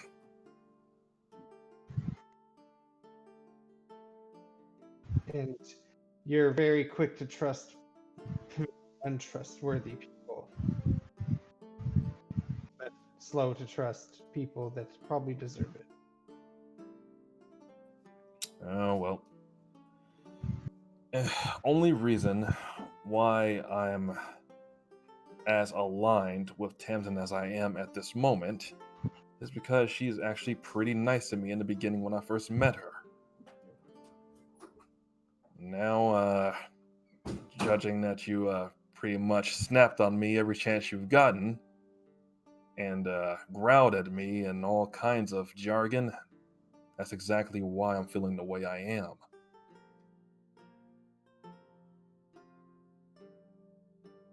Snoopy kind of reflects back to all those moments and kind of you see his tail kind of droop down a little bit in his ears, kind of somber up, and be like, "I've been a bad boy." You're fine. And I squat down and pat him on the head. You're okay. I understand the anger that came from behind it. I know I shouldn't have asked the question I did to Lasarf, but I don't know, just doing a job. Wouldn't have hurt to ask. But I understand it was stupid and just how unpredictable that thing is. So it's my bad. And I understand why you're angry. But still, we gotta work together on all this. And, I don't know. So everything's getting weird now. It's only gonna get weirder from here. Oh, yeah. It's gonna get weird. Right. Alright. So, I guess, wait, out of character, Brady, what time is it? 8:30. It is about Oh. no. I'm so stupid. Roasted. It's Oh my about God. 10 o'clock in the morning. Okay. All right. So I guess, we could still morning. I mean, I guess we can go eat something while we try to figure out another way to. I mean, I can sell some leather, make some leather armor and whatnot, make some extra gold. I've got some money you can have, Angie. Yeah, about that. Yeah, I'll turn to Snoopy. I've been a bad boy. And I kneel down to his level and hand him the thing that Innis Craft gave me. I'd say, really? And then I unbuckle my cloak of protection and hand it to Quinn. Fair's fair.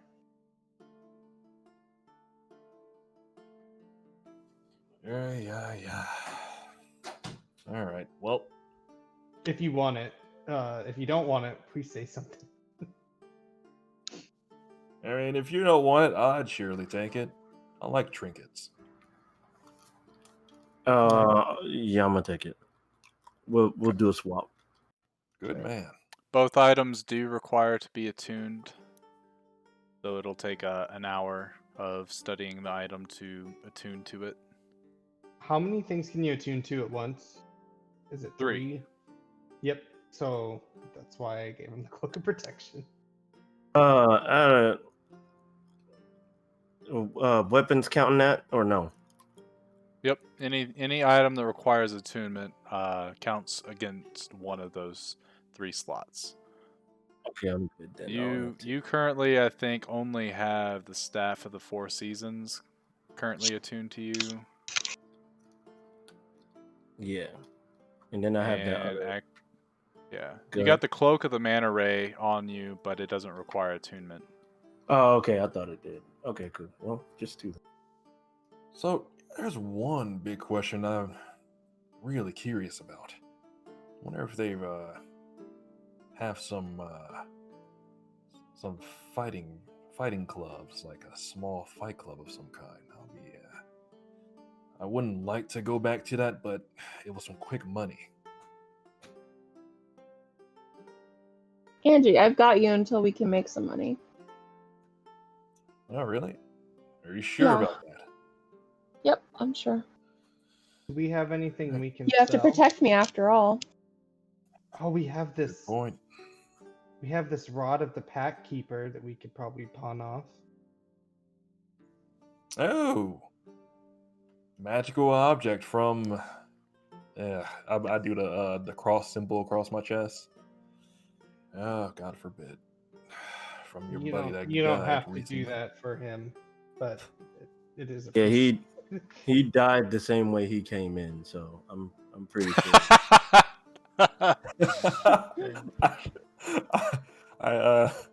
I scratch my temple. Yeah, you got a point there. But still. We should probably Well, go get mongoose before we go get breakfast. True. Where'd Yeah, we next. send him again? One of the. Oh, Sent to a college, on. right? Yeah, you sent him to the Imperial College. Imperial College. The quarantine would have been way funnier if we just ended the session now and he had to He's in find his way quarantine. to quarantine. This is such a scumbag move. All right. Yeah, I guess we So should grab. we'll end the session with you guys getting to the quarantine, and depending on if Ethan joins us next week, because I don't, I never know with that guy anymore. You mean the He'll either Imperial be there waiting, or he'll not be there yet, and we'll figure out what the hell happened to him. Not the quarantine, right? We're not going to the quarantine. Not, yeah, correct. You're going to the Imperial College. Okay. College or Winterhold. And with that, we will go ahead and close out tonight's session. I'm going to go end my stream. I'll be right back. So that was a good old fun time. A lot of inter-party conflict. A lot of it. Very questionable decisions probably have been made through the past couple sessions, and now people are starting to role play. I think they're either getting more comfortable with actually role playing it out, like their characters being upset at what the others are doing, which is honestly perfect because having parties that agree with everything that your character does can get stale at times. So seeing how they're going to take this criticism and react with it is pretty neat. So I'm enjoying that aspect of tonight's RP for sure. So hopefully next week they get into something a little more, I guess, fun, as in combat style. RP to me is fun, but it's not as fun, I think, for any viewers. I'm pretty sure they have a blast with it, but who knows. Anyway, until we see you next time, peace!